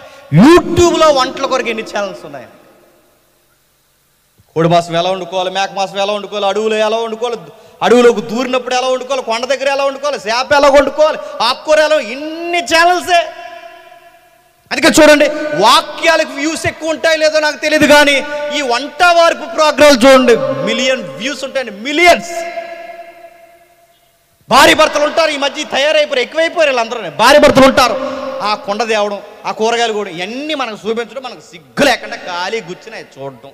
ఏంటి కూరగాయలు ఎలా కొత్తారో తెలియదు నీకు, మాంసం ఎలా ఉంటుందో తెలియదు నీకు, అవి చూడటం. ఆడి కంగారు వండెత్తుంటారు, ఏటో అడుగులో కంగారు వండెత్తుంటారు, కంగారు తినేస్తుంటారు, కంగారు ఆకేసేసుకుంటారు, కంగారు అంత భోజనం మీద ఎంత పిచ్చో జనాలకు. అందుకే చూసారు ఈరోజు కూరలన్నీ చెప్తున్నా యూట్యూబ్లో చూసి వండుతారు. వండండి, హాస్పిటల్లో జాయిన్ అయిపోతారు, వండండి. ఆవిడేదో చెప్తుంది అక్కడ ఉండి, ఆకు వేయండి, ఈ పప్పు వేయండి, అది వేయండి అంటే, అది ఏ ఆకు తినంగా విన్నావా? ఏగో నాకు ఏదో వేస్తే ఎవడు తింటాడు? మీ ఆయన తింటాడు, ఏమైపోతాడు? హాస్పిటల్లో జాయిన్ చేస్తామండి తీసుకెళ్ళి. అంటున్నాడు, ఎన్ని వాక్యాలు పెట్టారండి. ఇది గమనించారండి కొంతమంది అందరు కాదు, కొంతమంది సెలబ్రిటీ పాస్టర్లు ఉన్నారు.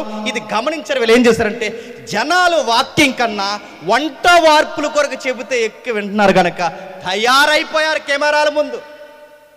ఏం చెప్తారు తెలుసా? ఒక ఆయన గోంగూర అట్టుకొచ్చాడు, తోటకూర అట్టుకొచ్చాడు. ఇదిగో క్రైస్తవులు గోంగూర పచ్చడి ఎలా ఎట్టుకోవాలి, అందరిలాగా ఎట్టుకోవాలి. కొత్తగా ఎట్టుకుంటే హాస్పిటల్కి పోతావు.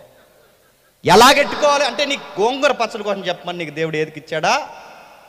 క్రైస్తవులు బిర్యానీ ఎలా వండుకోవాలని చెప్తున్నారు తెలుసా? పేర్లు అడగండి.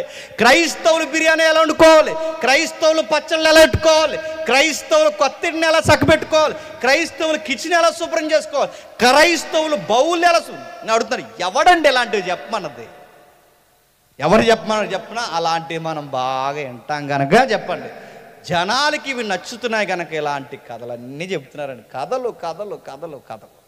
మరి కొంతమంది ఉన్నారు, వీళ్ళు ఏం చేస్తారంటే, వారానికి ఒక పిట్ట కథ అలుకుని వస్తారండి.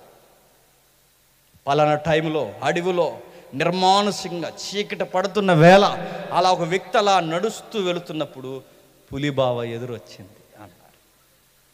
అటువైపుగా నక్క వచ్చింది, ఇటువైపు అటు జరిగింది, ఇది జరిగింది అనగానే ఇప్పుడు ఈ వారంలో ఏం చెప్పారు? పులి నక్క కథ నడుతున్న ప్రసంగాల్లో పులిబావలేంటి, ప్రసంగంలో నక్క బావలేంటి, కొంగ బావలేంటి?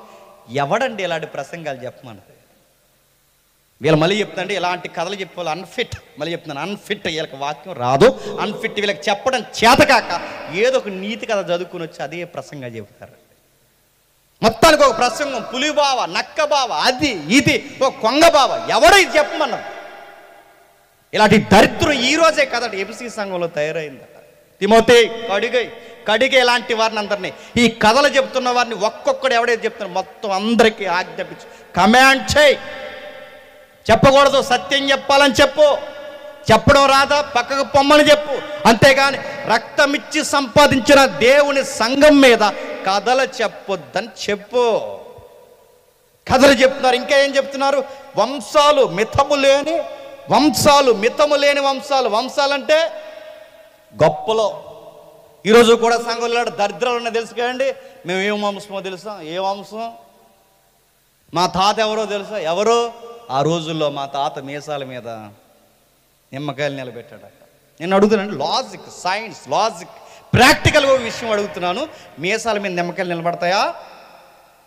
మీసం మీద నిమ్మకాయ ఎప్పుడు నిలబడతా చెప్పడం? మీ తాత తానం చేయడం మానేస్తే ఆ మీసానికి మట్టి బాగా పడితే, ఆ మట్టి బాగా పెరిగిపోతే అప్పుడు నిమ్మకాయ కాదు టమాటకాయ కూడా నిలబడుతుంది.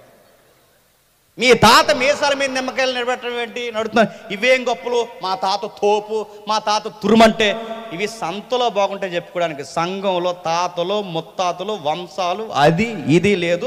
సంఘంలో అందరూ సమానము, ఇదే ఉండాలి. మేము ఫలానా అని చెప్పకు. ఇందులో స్త్రీ అని, పురుషుడని, యూదుడని, గ్రీసు దేశస్థుడని, నల్లోడని, తెల్లోడని, పొరుగోడని, పరాయవాడని లేదు. క్రీస్తులోకి వచ్చినప్పుడు అందరూ సమానము. ఈ సంఘంలో గొప్పలు ఉండకూడదు, మేము ఫలానా అని చెప్పకూడదు. ఆ రోజుల్లో వంశాలు పిచ్చి చెప్తున్నారట. ఏం వంశాలు పిచ్చి చెప్తున్నారంటే, మేము ఎవరు తాలూకో తెలుసా? ఎవరు తాలూకు? దావీదు గారు మాకు మామయ్య గారు అవుతారని చెప్తారు. అదో వంశం, మేము యోధా వంశం. ఎందుకంటే గోత్రాల్లో మళ్ళీ వంశాలు ఉన్నాయి. మేము ఇదిగో మేము యూదుల్లోంచి వచ్చిన మా వంశం మాది. మాకు అబ్రహాం గారు ఏమవుతారు తెలుసా? మా తాతయ్య గారు అవుతారు. మేము అబ్రహాం గారి పిల్లలం. మా పౌరసత్వం ఇది. గొప్పలు అంటావు, లేవీలు అని చెప్పుకుంటున్నారు, గోత్రాలు చెప్పుకుంటున్నారు, వంశాలు చెప్పుకుంటున్నారు, ఇలాంటి చెత్త అంతా మీదేసుకుంటున్నారు. ఈరోజు ఏం చెప్పుకుంటున్నారు? కులం చెప్పుకుంటున్నారు. ఏం చెప్పుకుంటున్నారు? ఆ రోజు వంశాలు చెప్పుకుంటున్నారు, ఈరోజు కులం చెప్పుకుంటున్నారు. మేము ఏ క్యాస్టో తెలుసా? ఏ క్యాస్ట్? మనిషి క్యాస్టేగా. ఏ క్యాస్ట్? మనిషివేగా. నేను అడుగుతున్నాను, బయట ఉంది కులం, సంఘంలో కులం లేదు. చాలా మంది పేర్లు చివరన తోకలు తగిలించుకుంటారు. దేవుడు కట్ చేస్తాడు. ఫలానా అని చెప్పకు. చాలా మంది అంటారు మేము కన్వర్టెడ్ క్రిస్టియన్స్ అండి. అదే వద్దు, కట్ చేస్తాడు, జాగ్రత్త. కన్వర్టెడ్ క్రిస్టియన్ అంటే నువ్వు ఎప్పుడు సడన్గా నువ్వు కన్వర్ట్ క్రిస్టియన్ అని చెప్పకపోతే మళ్ళీ నువ్వు లో క్యాస్ట్ అనుకుంటారని నీ బిల్డప్. మేము ఫలానా చెప్పుకో. ఇందులో కులం లేదు. క్రైస్తవ్యానికి కులం లేదు. ఇందులో కులం చెప్పకూడదు. బయట ఆ కులం అనేది పెద్ద కట్టు కదా. బుర్ర నుంచి ఒకడు, భుజాల నుంచి ఒకడు, ఉదర నుంచి ఒకడు, తొడల నుంచి ఒకడు, రకరకాల ఒకడు వచ్చాడని చెప్పాడు. అలా వస్తారా? ఆ బయట చెప్పిందే కథ. అలాంటి కథలు తెచ్చి ఇక్కడ పెడితే నేను అడుగుతున్నాను, ఈ కథలు వంశాలలో, ఈ కథలు లేదు ఈ యొక్క క్యాస్ట్ అనేది మన ఫీలింగ్, ఇలాంటివి మన సంఘంలోకి తేవచ్చా? ఇంత వాక్యం చెప్పండి. నాలాటోడు ఇంకా దైవజనులు ఎవరో ఒకరు వచ్చి ఎంత తిట్టండి, కులం కోసం ఎంత తిట్టినా దరిద్రం లోపల అలా తిరుగుతూనే ఉంటాం. ఎందుకో చెప్పినా, ఎంత చెప్పినా వీళ్ళ సంబంధాలు చూసినప్పుడు తెలిసిపోతారా? ఎంత క్రైస్తవ వాక్యం విన్న వీళ్ళ సంబంధాలు చూసినప్పుడు ఎలాగో తెలుసా? పాస్టర్ గారిని అడిగిందంట, పాస్టర్ గారిని, అయ్యా పాపకి మంచి సంబంధం ఉంటే దేవుని బిడ్డను ఉంటే చూడండి అని అడిగి, పాస్టర్ అమ్మగారికి ఈ విషయం చెప్పేసరికి పాస్టర్ గారు మురిసిపోయారు. చక్కగా దేవుని బిడ్డ సంబంధం కావాలని మన చేతుల్లో పెడుతుంది వాళ్ళ బిడ్డ జీవితం అని మురిసిపోయి, తప్పకుండా దేవుని కొరకు బతికే బిడ్డను, మగ బిడ్డను చూస్తానమ్మా అని పాస్టర్ గారు అనగానే అనేసి వెళ్ళిపోతుంది. ప్రార్థన చేసి ఆ వెనక్కి వెళ్ళి అక్కడ వరకు వెళ్ళి మళ్ళీ వెనక్కి వచ్చి అడిగిందంట, మా ఊళ్ళ అబ్బాయినే చూడండి అంట. అరికేయాలి ముసలిదాన్ని. మీ ఊళ్ళ అబ్బాయి ఏంటి? పో, సంతలో ఉంటాయి ఇలాంటివన్నీ, సంఘంలో ఉండవు. ఏవే పెద్దమ్మా, ఇక్కడ సంఘం ఉంది కదా, ఇక్కడ సంఘంలో ఉండకుండా అక్కడ వరకు ఎందుకు వెళ్తున్నాం అంటే, ఈ పెద్దమ్మ అందంట మా ఊళ్ళు అందరూ అక్కడికే పోతారు బాబు అందట. మా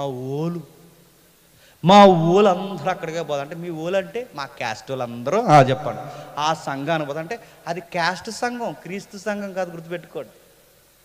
బీసీ వాళ్ళకో సంఘం, ఎస్సీ వాళ్ళకో సంఘం, ఓసీ వాళ్ళకో సంఘం, రెడ్లకో సంఘం, అప్పర్ క్యాస్ట్ వాళ్ళకో సంఘం. ఇది సంఘమా సంత చెప్పండి? సంతది సంఘం కాదు, సంత, కుల సంత. అక్కడికే పోతున్నాడు. మా ఊళ్ళందరూ అక్కడికి పోతున్నారట. ఎల్లు మీ ఊళ్ళందరూ కొంత ఓలు పోతారు అందులోకి, ఎల్లు. క్రీస్తు ఇదే చెప్తున్నాడు, వంశాలొద్దు, ఈ రోజుల్లో కులాలొద్దు, కథలొద్దు, కథలు చెప్పొద్దు తిమోతి, వారికి ఆజ్ఞాపించు. కొందరికి ఆజ్ఞాపించుటకు నువ్వు ఎపిసిలో నిలిచి ఉండవలనని నేను హెచ్చరించిన ప్రకారం ఇప్పుడును హెచ్చరించుచున్నాను. ఆజ్ఞాపించు, మిలిటరీ వర్డ్ అది.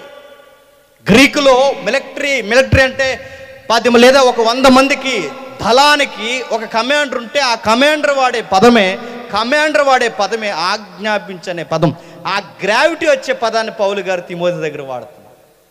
కమాండ్ చేయి. ఒక సైనికుడిని సైన్యాధిపతి ఎలా అయితే కమాండ్ చేస్తాడో, ఈ సంఘంలో ఈ వంకర బాధలు తీసుకొచ్చిన వాళ్ళందరినీ కమాండ్ చేయి, మంగళ పడొద్దు, కమాండ్ చేయి, ఆజ్ఞాపించు అని మొదటి అధ్యాయంలో ఎఫెసీ సంఘం పరిస్థితులు ఏంటో చెప్పాడు. ఇప్పుడు 2వ అధ్యాయం ఏం చెప్తున్నాడు? తర్వాత చూడండి, 2వ అధ్యాయం మొదటి వచనం, మనము సంపూర్ణ భక్తియు మాన్యతయు కలిగి నెమ్మదిగాను సుఖముగాను బ్రతుకు నిమిత్తము అన్నిటికంటే ముఖ్యముగా మనుషులందరి కొరకు, రాజుల కొరకు, అధికారుల కొరకు విజ్ఞాపన, ప్రార్థన, యాచన, కృతజ్ఞతాస్తుతులు చేయవలనని హెచ్చరించుచున్నాను, జాగ్రత్తగా వినండి, జాగ్రత్తగా వినండి, జాగ్రత్తగా వినండి. 2వ అధ్యాయం ఏం చెప్పాడు? 1వ అధ్యాయం ఏం చెప్పాడు? కథలు చెప్తున్నారట. 2వది వంశాలు కూడా చెప్తున్నారట. 3వది ఇక్కడ చెప్తున్నాడు, రాజకీయాలతో సంఘం జాగ్రత్త అని చెప్తున్నాడు. ఏంటట? రాజకీయాలు, అధికారులు బాగుండాలి. ట్రిపుల్ తగ్గిస్తాము, అధికారులు బాగుండాలని ప్రార్థన చేయి. ఎవరైతే రాజులు ఉన్నారో, ప్రభుత్వ అధికారులు ఉన్నారో, వీళ్ళందరి కొరకు ప్రార్థన చేయి. సమాధానము, మాన్యత, నెమ్మది కలిగి ప్రజలకు మంచి పరిపాలన జరిగించే నాయకులు రావాలని ప్రార్థన చేయి. ప్రార్థన మాత్రమే చేయి, కానీ ఆ రాజకీయాలు తెచ్చి చెప్పండి నెత్తి మీద రుద్దొద్దు. నేను అడుగుతున్నాను, మొన్న ఎంత యాక్టివ్గా పనిచేసేయండి సంఘాలు రాజకీయాల్లో? పనిచేసేలేదా? జెండాలు మూసేశారండి కొంతమంది. నేను అడుగుతున్నాను, మిమ్మల్ని ఎవడరా సంఘం అంతే? మీరు వైసీపీయా, టీడీపీయా, జనసేన అని మీరు చెప్పుకుంటున్నారంటే, మీరు జెండాలు మోస్తున్నారంటే సంఘానికి వచ్చి మిమ్మల్ని ఎవడరా, మిమ్మల్ని సంఘ నాయకులు అన్నదాన్ని అడుగుతా లేదండి బైబిల్? ఓ మీటింగ్కి వెళ్తా అన్నారంటే అదిరిపోయి ఆన్సర్ ఇచ్చారు. నాకేమన్నా చెప్పినా 2 రోజులు సభ, నిన్న వచ్చిన వాళ్ళు ఈ రోజు రాలేదు, ఈ రోజు వచ్చిన వాళ్ళు నిన్న రాలేదు, ఏంటి కథ ఏంటని అడిగితే అదిరిపోయి సమాధానం చెప్పారు. నాకు కన్వీనర్స్ ఏమన్నారంటే, నిన్న వచ్చిన వాళ్ళు టీడీపీ వాళ్ళు, ఇవాళ వచ్చిన వాళ్ళు వైసీపీ వాళ్ళు అన్నారు. ఇది సంఘం కాదు, చెప్పండి, సంతలో ఉంటాయి పార్టీలు. ఇప్పుడు సంఘంలో కూడా ఎవరంటే టీడీపీ, వైసీపీ. ఎవడో మిమ్మల్ని సంఘం అందే. నీకు పంచాయతీ ప్రెసిడెంట్ మోజుంటే పో, అక్కడ పోసుకో జెండాలని పో. నీకు రాజకీయ పిచ్చుంటే పో, అతను చుట్టూ తిరుగు, ఊడిగించాయి, ఆ చెప్పులు నెత్తి మీద పెట్టుకుని తిరుగు. నిన్నెవడో సంఘంలో ఉన్నప్పుడు ఈ రాజకీయ పిచ్చి ఎక్కించుకోమన్నది. రాజకీయ నాయకులు బాగుండాలి, అధికారులు బాగుండాలి, ప్రజలకు మంచి పరిపాలన జరిగించాలి, అంతే తప్ప ఆ రాజకీయాలు సంఘంలోకి తెస్తే రాజకీయం పోద్ది. సంఘానికి ఏమొస్తుంది చెప్పండి? రాజకీయం వస్తుంది. ఉంటే దేవుని యాజకత్వానికి లోబడు, లేదా ఆ యాజకీయం పిచ్చుందా పో, ఆ రాజకీయం దగ్గర ఉండి యాజకీయం వదిలేసిపోయి. నిన్నెవడా దాన్ని రిప్రజెంట్గా ఉండమంది? నీకెవడు చెప్పాడు? నీకు అనవసరం ఆ విషయాలు. చంద్రబాబు నాయుడు వస్తే ఏంటి, జగన్ వస్తే ఏంటి, రేపు పొద్దున కేసీఆర్ దిగిపోయి రేవంత్ రెడ్డి వస్తే ఏంటి, రేవంత్ రెడ్డి దిగిపోయి కేసీఆర్ వస్తే మనకేటి? మనకు అనవసరం అవి. వాటిలో ఇన్వాల్వ్ అవుతున్నారు. ఏమని చెప్తున్నారు? ఇలాంటి పెద్ద పెద్ద ఏదికలు వేసుకుని, ఇలాంటి ఎల్ఈడి స్క్రీన్లు పెట్టి, ఇంతమంది జనాభాను గ్రౌండ్లో పోగేసి వీళ్ళ ప్రసంగాలు చెప్పకుండా ఏం చెప్తున్నారు తెలుసా? నెక్స్ట్ ఎలక్షన్లో కారే వస్తుంది అన్నారు. రాలేదు, పోయింది షెడ్కి. అది చూసారుగా ఎలాంటి ప్రసంగాలు చెప్తున్నారో. మళ్ళీ పైకి చెప్పి ఇలా చెప్పారట. మళ్ళీ రాష్ట్రంలో చెప్పండి, రాష్ట్రంలో గుర్తేంటి? గిర్ర గిర్ర తిరుగుతుందని. ఎక్కడ తిరిగింది? కరెంటు పోయింది. మీరు చెప్పిన ఒక్క ప్రవచనం నెరవేరింది. నీకు ఎందుకు రాజకీయాలు? మీరు చెప్పాల్సింది క్రీస్తు గురించి చెప్పు. ఇది చెప్పకుండా రాజకీయాలు వచ్చిన ప్రజల మీదకి ఎందుకు? నీకన్నా అప్డేట్లో ఉన్నారు వాళ్ళ రాజకీయాల్లో, వాళ్ళకి చెప్పాల్సిన అవసరం లేదు. వాళ్ళకెందుకు ఇవి చెప్పడం? ఫ్యాన్ వస్తుంది అన్నారు. ఒక ఆయన ముఖం మీద ఇలా చేయబెట్టి, ఎమ్మెల్యే పల్నాడులో జరిగిన ఎమ్మెల్యే గారికి, ఆ ఎమ్మెల్యే దగ్గర ఇలా ముఖం మీద చెయ్యట్టి ఆయన అటు ఇటు తిరిగి ఆ ఎమ్మెల్యే గారు చెబుతూ, గుర్తుపెట్టుకోండి, నెక్స్ట్ మరలా మీ ప్రభుత్వమే రాకపోతుంది. నెక్స్ట్ 5 సంవత్సరాలు కాదు, 15 సంవత్సరాలు మీ ప్రభుత్వమే లీడ్ చేయబోతుంది. మళ్ళీ పల్నాడుకి మీరే ఎమ్మెల్యే అన్నారు. ఈవీఎం కేసుల్లో ఆయన తీసుకుపోయి లోనెట్టేశారు. నేను అడుగుతున్నాను, మీకు అవసరమా రాజకీయాలు? తిమోతి కదా చెప్తున్నాడు, ఈ రాజకీయాల్లో తిరగొద్దని ఈ పెద్దలని. ఎందుకంటే వీళ్ళ రాజకీయాల్లో తిరిగితే అడావుడు ఎక్కడ తీసుకొస్తారు? సంఘంలో తీసుకొస్తారు. నాకు ఇష్టమైన ఉదాహరణ చెప్తాను, వినండి. మన క్రిస్మస్ చేసినప్పుడు, పెద్ద పెద్ద ఈవెంట్లు చేసినప్పుడు ఈ మధ్యకాలంలో ఎలాగ అలవాటు చేశాడు, ఎవడ అలవాటు చేశాడో తెలియదు, కానీ ఈ రాజకీయ నాయకులను ఆహ్వానిస్తున్నారు ఈ మధ్య ప్రత్యేక ఫ్లెక్స్లు పెట్టి. ఆహ్వానించండి, గౌరవిస్తే గౌరవించండి, తప్పు లేదు. కానీ వాళ్ళు వచ్చి విలువైన సమయమైన వాక్యానికి అడ్డంగా వాళ్ళు నిలబడకూడదు. అలా ఉండరు అన్నప్పుడే పిలువు, లేకపోతే పిలువకు. క్రిస్మస్కి పిలిచారు, ఒక ఐక్య క్రిస్మస్ పెట్టారు. ఆ క్రిస్మస్కి పిలిచి ఆయనకి ఒక గెస్ట్ స్పీకర్ నాలటువంటి పిలిచారు. ఆ గెస్ట్ స్పీకర్ గారు వాక్యం చెప్తున్నారు. ఈ లోపల స్థానిక ఎమ్మెల్యే గారు అలా నడుచుకుంటూ వస్తున్నారు. ఈ లోపల సంఘంలో ఉన్న పెద్ద ఉంటారుగా, ఈడు వెళ్ళిపోయి అతగాడు వచ్చి ఆయన అక్కడి నుంచి, ఇంకా ఎమ్మెల్యే గారు అక్కడ ఉన్నారు, అక్కడి నుంచి ఇక్కడికి వచ్చి ఆపండి మైకిలకి ఇవ్వండి, ఆపండి. గౌరవనీయులైన శాసనసభ్యులు ఎవరైతే ఉన్నారో ఎమ్మెల్యే గారు ప్రేమపూర్వకంగా ఏదిక మీద రావాల్సిందిగా కమిటీ మెంబర్లు, దరిద్రం బాసుకోవడానికి కమిటీ మెంబర్లు అందరినీ మేమందరం ఆహ్వానిస్తాం, ఏదిక మీదకి రండి అనగానే ఆ ఎమ్మెల్యే గారు అక్కడి వరకు వచ్చి ఆగండి, అలా చేయకండి, ఎందుకంటే ఆయన ఏదో దేవుని వాక్యాలు ఏదో చెప్తున్నాడు, చెప్పనివ్వండి, నేను గౌరవపదంగా కింద కూర్చుంటాను, అలా ఆపకండి, మధ్యలో దేవుడి కోసం చెప్తున్నాడు. కానీ గౌరవ విలువ తెలిసిన ఎమ్మెల్యే గారు కింద కూర్చుండిపోయారు. అయితే మళ్ళీ మైక్ ఆ పెద్ద మనిషి తెచ్చి పాస్టర్ గారికి ఇచ్చి కంటిన్యూ చేయండి, ఎమ్మెల్యే గారు కూర్చుంటారంట అన్నారు. అప్పుడు పెద్ద ఆయన పాస్టర్ గారు లెగిసి బాధపడుతూ ఒక మాట అన్నాడు. ఏమన్నా తెలుసా? ఒక అన్యుడికి మన వాక్యం మీద ఉన్న గౌరవం, ఒక అన్యుడికి మన దేవుడి మీద ఉన్న గౌరవం మన సంఘ పెద్దలకు లేనందుకు బాధపడుతున్నాను అన్నాడు. గ్రావిటీ బెంచ్ ఒక పదం చెప్తాను వినండి. ఒక అన్యుడికి బాగా వినాలి, ఒక అన్యుడికి దేవుడి మీద ఉన్న గౌరవం మన సన్నాసి లేనందుకు బాధపడుతున్నాను అన్నాడు. గుర్తుపెట్టుకో. కాదా? నేను అడుగుతున్నాను, మరి బయటోడికి అర్థమవుతుంది వాక్యం మధ్యలో ఆపకూడదని. ఒక ఎమ్మెల్యే వస్తే ఆపేస్తావని అడుగుతున్నాను. ఎమ్మెల్యే కన్నా గొప్పది ఏంటో చెప్పినా దేవుని మాట. గుర్తుపెట్టుకో. ఎంపీ కన్నా గౌరవమైనది దేవుని మాట. ఆయన ఎమ్మెల్యే అయినా, ఎంపీ అయినా, హోమ్ మినిస్టర్ అయినా, ఎవరైనా, అయ్యా మా వాక్యం చెప్తున్నప్పుడు మధ్యలో వస్తే మా మనోభావాలు దెబ్బతింటాయి, మా దేవుని మాటను మేము కింద పెట్టలేం. మీరు వస్తే ప్రోగ్రానికి ముందు రండి, ప్రోగ్రానికి చివరి రండి, మధ్యలో వచ్చి అడావడి చేస్తానంటే మీ రాక్కో నమస్కారం అని చెప్పండి. చెబుతారా? చెప్పరు. రాజకీయాలు తెచ్చి రుద్దేస్తారు. అడుగుతున్నాను, దేవుడు గుద్దెత్తాడేమనుకుంటున్నారు? జాగ్రత్త, జాగ్రత్త. రాజకీయాలు రావద్దు. మీరు గౌరవించండి, ప్రార్థించండి, వాళ్ళు బాగుండాలి, మంచి పరిపాలన జరిగించాలని ప్రార్థించండి, కానీ వాళ్ళకి పెద్దపీటలు వేసి పాడు చెయ్యొద్దు. ఇది 2వ అధ్యాయం. 3వ అధ్యాయం ఏం చెప్తున్నాడు చూడండి. 3వ అధ్యాయం త్వరగా.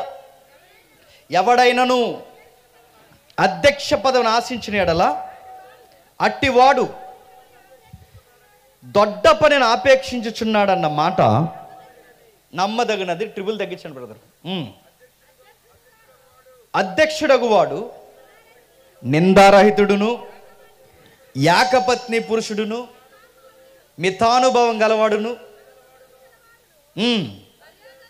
మర్యాదస్తుడును, అతిథి ప్రియుడును. ట్రిబుల్ తగ్గించండి, పెంచొద్దు, తగ్గించండి. బోధింపదగిన వాడై ఉండి మద్యపానీయు, సాత్వికుడు, జగడమాడవాడు, ధనాపేక్ష లేనివాడై ఉండాలి. ఎవరండి? అధ్యక్షుడు. దీనికి కొన్ని పర్యాయపదాలు ఉన్నాయండి. అధ్యక్షుడు అన్న, కాపర్ అన్న, పాస్టర్ అన్న, బిషప్ అన్న, కొన్ని పర్యాయ పదాలు ఉన్నాయి. ఇవన్నిటి మీనింగ్ ఒకటే. కాకపోతే ట్రెండ్లో సంఘం అభివృద్ధి పొందే కొలది 2వ శతాబ్దం 3వ శతాబ్దంకి వచ్చేసరికి క్యాడర్స్ మారాయి. బిషప్స్, ఆర్ట్స్ బిషప్స్, రెవరెండ్స్, ఇలా రకరకాల వర్డ్స్ వచ్చాయి. అలాంటి కేటగిరీలో ఈరోజు మనకు అలవాటు అయిపోయింది కనుక ఇక్కడ అధ్యక్షుడు అనగానే మనకి వెంటనే గుర్తొచ్చేది ఎవరండి? సంఘ పెద్ద. ఎవరు? సంఘ పెద్ద. సంఘ పెద్దకి ఏ క్వాలిటీస్ ఉండాలట? సంఘ పెద్ద చెప్తున్నాడు. మీరు మర్చిపోకుండా ఒక్కొక్క అధ్యాయానికి ఒక పాయింట్ చెప్తున్నాడు. ఎవరికి చెప్తున్నాడు? తిమోతికి చెప్తున్నాడు. ఈ తిమోతికి ఈ పాయింట్స్ అన్ని ఎందుకు చెప్తున్నాడు అంటే, ఈ ప్రాబ్లమ్స్ అన్నీ ఎందులో ఉన్నాయండి? ఎపిఎస్సి సంఘంలో ఉన్నాయి. ఈ ప్రాబ్లమ్స్ అన్నీ క్లియర్ చేయకపోతే ఎక్కడి నుంచి వచ్చారో ప్రజలు మళ్ళీ తిరిగి ఎక్కడ పోతారో చెప్పండి. ఆ అర్తిమీదేవి గుడికి పోతారు. ఎందుకంటే అక్కడికి ఇక్కడికి తేడా ఉంది. అక్కడి నుంచి ఇక్కడికి వచ్చారు కనుక వీళ్ళని చాలా నాణ్యతగా నిలబెట్టాలి. ఆ నాణ్యతగా నిలబెట్టాలంటే సత్యం చెబితేనే ఆ మూఢనమ్మకాల నుంచి వచ్చి ఇక్కడ ఉన్నారు కనుక మళ్ళీ సత్యం చెప్పకపోతే ప్రజలందరూ తిరిగి ఎక్కడికి పోతారు?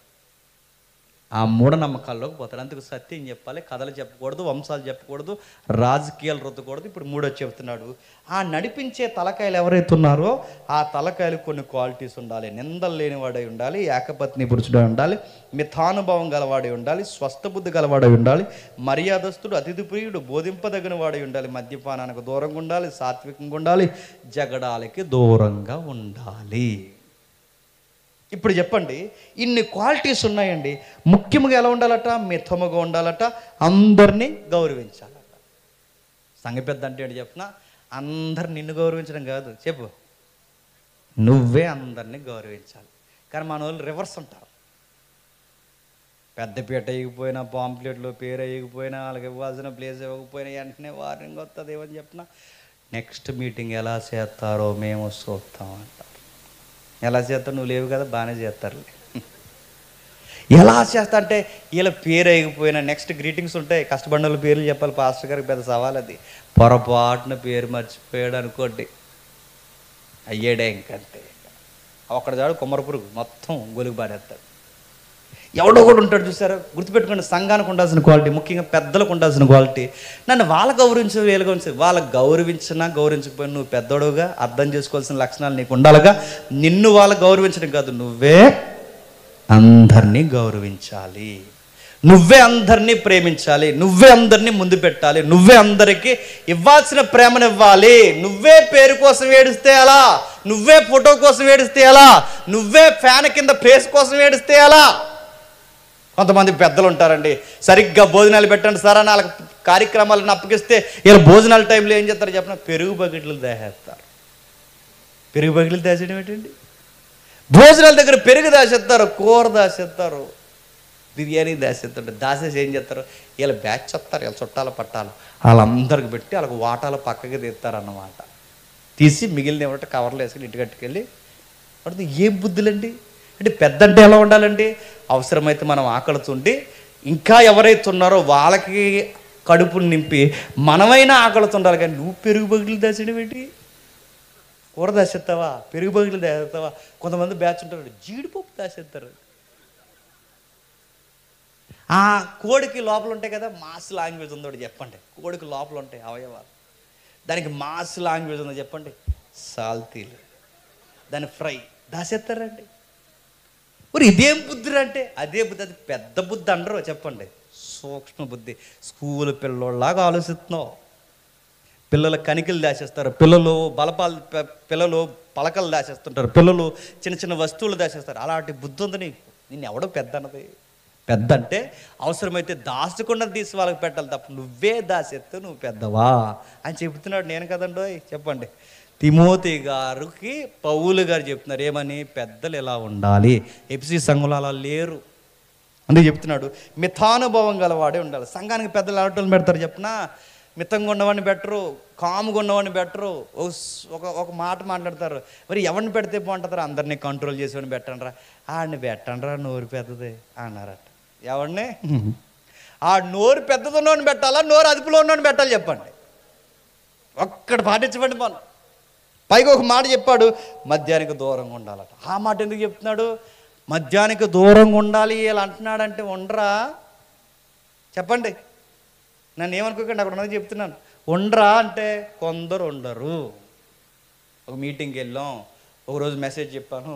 ఆ క్రిస్మస్ మెసేజ్ అయిన తర్వాత ఒక ఆయన ఎదుగు మీదకి వచ్చాడు, వచ్చి ఇలాగ అన్నాడు, జేమ్స్ గారు మీరు చాలా బాగా చెప్పారు అన్నాడు.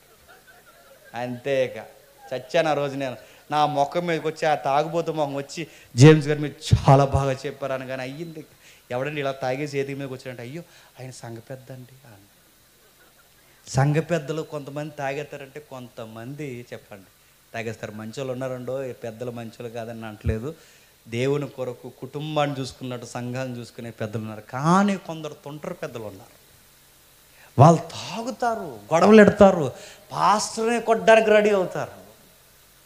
అవసరమైతే ఆ దైవజండి అక్కడి నుంచి పంపించేస్తారు. అలాంటి వాళ్ళు డేంజర్ గల్ ఉన్నారు. వాళ్ళు జాగ్రత్త. వాళ్ళు జగడాలు ఆడతారు, కొండములు చెబుతారు, రకరకాల పరిస్థితులు వైపు తిరుగుతారు, మధ్యాలు కొడతారు. అలాంటివి చేయొద్దని తిమోతి. ఎందుకంటే పెద్దలే తాగితే సంఘంలో ఉన్న కుర్రోలు ఆగుతారా? దొల్లెత్తారు తాగేసి. పెద్దోళ్ళే గొడవలకు దిగితే ఇక చిన్నోళ్ళు ఆగుతారా? గొడవలకి కత్తులు దోస్తారు. వీళ్ళు సంఘంలో ఉన్న పెద్దలే కాళ్ళు దూవితే లాగుతారా? మెడలు తొడలు నరుక్కుంటారు. వీళ్ళు ఆగుతారు. అందుకే తలకాయ బాగుంటే పిల్లలు బాగుంటారు, తల బాగుంటే తోకలు బాగుంటాయి. తలకే కుదరలేకపోతే తోక అల్లాడెత్తాది. జాగ్రత్త. చెప్పు, ఆ పెద్దలకు చెప్పు. ముఖ్యంగా వాళ్ళకి బోధించడం నేర్చుకోమని చెప్పు. అక్కడ ఉంది చూడండి, బోధింపదగిన వాడై ఉండాలి. ఏం చెప్పాలట? బోధింపదగిన వాడై ఉండాలి. బోధ నేర్చుకోవాలి. పెద్దకి బోధ రాకపోతే చాలా సిరాకు కొట్టదు. పెద్దకి బోధ తెలియకపోతే సంఘాన్ని ఎలా నడిపించాలో తెలియదు. పెద్దలకి బోధ తెలియాలి, వాక్యం తెలియాలి, వాక్యం తెలియాలి, వాక్యం తెలియాలి.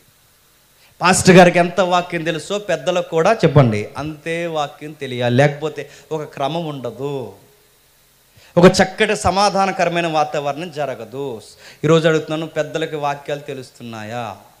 రిటైర్ అయిపోయిన వాళ్ళు వీళ్ళు పెద్దలు, మనకి రిటైర్ అయిపోయి నోరు పెద్ద ఉన్నవాళ్ళు, మీసాలు పెద్దవి ఉన్నవాళ్ళు వీళ్ళు మనకు పెద్దలు. అది కదండి పెద్దల క్వాలిటీ ఏంటి చెప్పిన? వాక్యము తెలియాలి. ఈయన ఎందుకు పెట్టారండి అంటే ఆయనకి వాక్యం తెలుసు, ప్రవర్తన తెలుసు, సమాధానకరంగా ఉంటాడు. అందుకే ఆయన మా సంఘానికి పెద్ద అని చెప్పుకోవాలి. లేకపోతే మనందరం డబ్బులు వేసి కొనుక్కున్న స్థలాన్ని తెలియకుండా ఆయన పేరు మీద రాసేసుకుంటాం. ఇలాంటి ఇన్ని చూసారు, నాకు కూడా తగిలిందండి దెబ్బ. అందుకే చెప్తున్నాను. అన్నీ అలాంటి చేస్తారు. అలాంటి పాడు పనులు జరగకుండా ఉండాలని భయం ఉండాలి. భయం ఉండాలంటే వాళ్ళకి ఏం తెలియాలి? వాక్యం తెలియాలి. అందుకే ఆ వాక్యం జాగ్రత్త. ఆ వాక్యం చదవమని చెప్పు. పెద్దలకు వాక్యం తెలియకపోతే చాలా కఠోరంగా ఉంటుంది పరిస్థితి. ఒక ఉదాహరణ చెప్పి నేను ముగిస్తాను. ఏం జరుగుతుందంటే, ఈ సండే స్కూల్ పిల్లలను సండే స్కూల్ టీచర్ క్వశ్చన్స్ అడుగుతుంది. ఈ క్వశ్చన్స్ అడుగుతుండగా ఈ క్వశ్చన్స్ చెప్తున్నప్పుడు వీళ్ళు ఈ క్వశ్చన్స్ అడుగుతున్నప్పుడు అందరి పిల్లలు చెప్తున్నారు, ఈ 4వ పిల్లలు చెప్తాలే. ఈ చెప్పదు, ఈ పిల్లకి గేర్ ఎక్కువ. మొదటి పిల్ల చెప్పింది, 2వ పిల్ల చెప్పింది, 3వ పిల్ల చెప్పింది, 4వ పిల్ల చెప్పింది. ఏవే పిల్ల అందరూ చెప్తున్నారు, నువ్వెందుకు చెప్పని అడిగితే ఈ పిల్ల అంది గేరగా లేసి అలా ఒక లుక్ ఇచ్చింది. చెప్పు, అందరూ చెప్తున్నాను, నువ్వెందుకు చెప్పమని సండే స్కూల్ టీచర్ కళ్ళారు చేస్తే పెద్ద సీరియస్గా హీరోయిన్లో నడిచి వెళ్ళిపోయింది. వెళ్ళిపోతే వాళ్ళ తాత దగ్గరికి పోయింది. ఆ తాత ఎవరో కాదు, సంఘానికి ప్రెసిడెంట్ గారు. తాతయ్య సండే స్కూల్ టీచరు అంది. ఏమంది సండే స్కూల్? కొట్టిందా? ఏడుతున్నా పెట్టే ఏమంది? సండే స్కూల్ టీచరు ఇది పెద్ద కొట్టేసినట్టు ఆన్సర్ తెలియక తెగ ఏడిసేస్తుంది. తిన్నాడు సండే స్కూల్ టీచర్ సంగతి తిన్నాడు. ఏమా సండే స్కూల్ టీచరు బిడ్డలను కొడుతున్నావా ఏంటి? నేను సండే స్కూల్ టీచర్ పెట్టింది దేనికి? బిడ్డలను కొట్టడానికా? ఏమనుకుంటున్నావు? కొట్టావంటే అయ్యో పెద్ద నేను ఎందుకు కొడతాను, అందరినీ ప్రశ్నలు అడుగుతున్నాను. అందరూ చెప్పారు, మీ పిల్ల చెప్పలేదు, అందరూ చెప్తున్నారు. నేను ప్రశ్న అడుగుతా. ఏమడుగుతుందని బుడదాన్ని ఏమడుగు అంటే ఏమీ లేదు పెద్ద అయినా అంటే అడుగు నా ముందు అడుగుదాను అంటే ఏమీ లేదు పెద్ద అయినా. ఎరుకోగోళ్ళు ఎందుకు పడిపోయాను అడిగితే ఏటే ఎరుకోగోళ్ళు ఎందుకు పడిపోయాడు? ఏటే ఎరుకోగోళ్ళ ఎరుకోగోళ్ళు ఎందుకు పడిపోయాడు? ఆ ఎరుకోగోళ్ళ గొడవ ఏదో, ఆ గోళ్ళ గొడవ ఏదో నాకు చెప్పు, నెక్స్ట్ ఎలక్షన్ కట్టించేస్తాను అన్నాడు. ఈయన్ని ఏం చేయాలండి? నెక్స్ట్ ఎలక్షన్ కట్టించేస్తాడు. ఏంటి? ఎరుకోగోళ్ళు. ఈయన ఎరుకోగోళ్ళు అంటే హై స్కూల్ గోళ్ళు అనుకుంటున్నాడు, స్కూల్ గోళ్ళు అనుకుంటున్నాడు. ఈ నెక్స్ట్ ఎలక్షన్ కట్టించేస్తాడు. ఏంటి? ఎరుకోగోళ్ళు. ఇలాంటోళ్ళు పెద్ద అయితే, ఇలాంటోళ్ళు సంఘానికి పెద్దలు అయితే ఇది సంత అవుద్దా సంఘం అవుద్దా చెప్పారు. అందుకే పెద్దలు జాగ్రత్త. పెద్దలకు ఏం తెలియాలి? వాక్యం తెలియాలి. ఎర్ర సముద్రం అంటే ఏంటి తెలియాలి, నిబంధన అంటే ఏంటి తెలియాలి, పాత నిబంధన కొత్త నిబంధనగా ఇచ్చేస్తుంది తెలియాలి, ఆ మధ్య వచ్చే అభిషక్తుడు ఏం చేస్తుంది ఎంత తెలియాలి. ఇన్ని తెలియకపోతే సంఘాన్ని కుటుంబం కన్నా గొప్పగా ఎలా నడిపించగలరు? అందుకు పెద్దల జాగ్రత్త. ఇది 3వ అధ్యాయం. 4వ అధ్యాయం ఏం చెప్తున్నాడు చూడండి. 4వ అధ్యాయం త్వరగా. అయితే కడవరి దినముల్లో కొందరు అబద్ధికులు వేషధారణ వలన మోసపరిచే ఆత్మల యందు దయ్యముల బోధ యందు లక్ష్యముంచి విశ్వాస భ్రష్టులకు తెరని ఆత్మ తేటగా చెప్పుచున్నాడు. కడవరి దినాల్లో ఏమొద్దట? అబద్ధికులు వేషధారణ మోసపరుచు ఆత్మల యందు దయ్యాల బోధ యందు లక్ష్యం ఉంచుతారట. కడవరి దినాల్లో ఈ దొంగ బోధలు ఎక్కువైపోతాయట. కడవరి దినాలు అంటే తిమోతి టైంలోనే, పౌలు గారి టైంలోనే దొంగ బోధలు ఎక్కువైపోతే ఈరోజు ఏమైనాయండి? ఆ దొంగ బోధలు ఈరోజు PhD చేసి కూర్చున్నాయి, ఎక్కువైపోయాయి. ఇప్పుడు ఆ బోధలు ఎంత దొంగ బోధలు, జడ్జాగా సిగ్గు లేకుండా లైవ్ల్లో మళ్ళీ ఆ దొంగ బోధలు ఎలా ఉన్నాయో తెలుసా? కడవరి దినాల్లో పరిశుద్ధాత్మ చెప్తున్నట్టు ఆత్మ చెప్తుంది, ప్రజలు బోధకులు భ్రష్టులు అవుతారు. అరే లాజిక్ పనిచేయదు, ఏమీ పనిచేయదు. దయ్యాల బోధ యందు లక్ష్యం ఉంచుతారు. వీళ్ళ సువార్త చెప్పరు, సిలువ చెప్పరు. ప్రత్యేకించి వీళ్ళు మీటింగ్ ఎందుకు పెడతారు? దయ్యాలు వదలగొట్టడానికి పెడతారంట. ఏ వదలగొట్టడానికి? దయ్యాలు వదలగొట్టడానికి. ఒక ఆయన పిలుస్తున్నాడు దయ్యాన్ని, వెళ్ళరా అన్నారట. తీసుకొచ్చారు ఆవిడని. తీసుకొచ్చి ఇలా ఊగేస్తుంది. వాలంటీర్లు పట్టుకున్నారు, ఇలా ఊగేస్తుంది ఆవిడ, ఇలా వాలంటీర్లు పట్టుకుంటే ఆవిడతో దయ్యంతో మాడుతున్న ఫీలింగ్ అనమాట. ఇప్పుడు దయ్యం ఎక్కడి నుంచి వచ్చావు అన్నాడట. అక్కడి నుంచి వచ్చాను అన్నాడు. ఏంటి ఎందుకు వచ్చావు? అందుకే వచ్చాను అందట. పో ఇక్కడి నుంచి పో, నీ పేరేంటి అని అడిగాడట. అన్నదట. పో ఇక్కడి నుంచి, ఆజ్ఞాపిస్తున్నాను పో అంటే తిరగేసి అన్నది. ఇలాంటి వాళ్ళని చాలా మందిని చూశాను అంట. ఇవన్నీ వీడియోలు తీసి పెడుతున్నారండి, మీరు చూస్తున్నారు లేదో? పో ఇక్కడి నుంచి పో అన్నాడు. పోను, నీ దిక్కుని కూడా చెప్పుకో అన్నది. దయ్యమా యాక్టింగ్ ఆర్టిస్ట్ అని అడుగుతాను. ఏటి కహానీలన్నీ మోసపరుసు మనుషులు, మోసపరుసు ఆత్మలు, దయ్యాల గూర్చి చెప్పడం ఏంటండి? సిలువను గూర్చి చెప్పక. నీ పేరేంటంటే భయంకరంగా గొడవలు వచ్చే మాట అంది ఆవిడేమందో తెలుసా? నా పేరు దొరగమ్మ అంతే. అలాంటి కత్తిలేసుకుని రెడీ అయిపోయారు. మా దేవతను దెయ్యం అంటారా అని.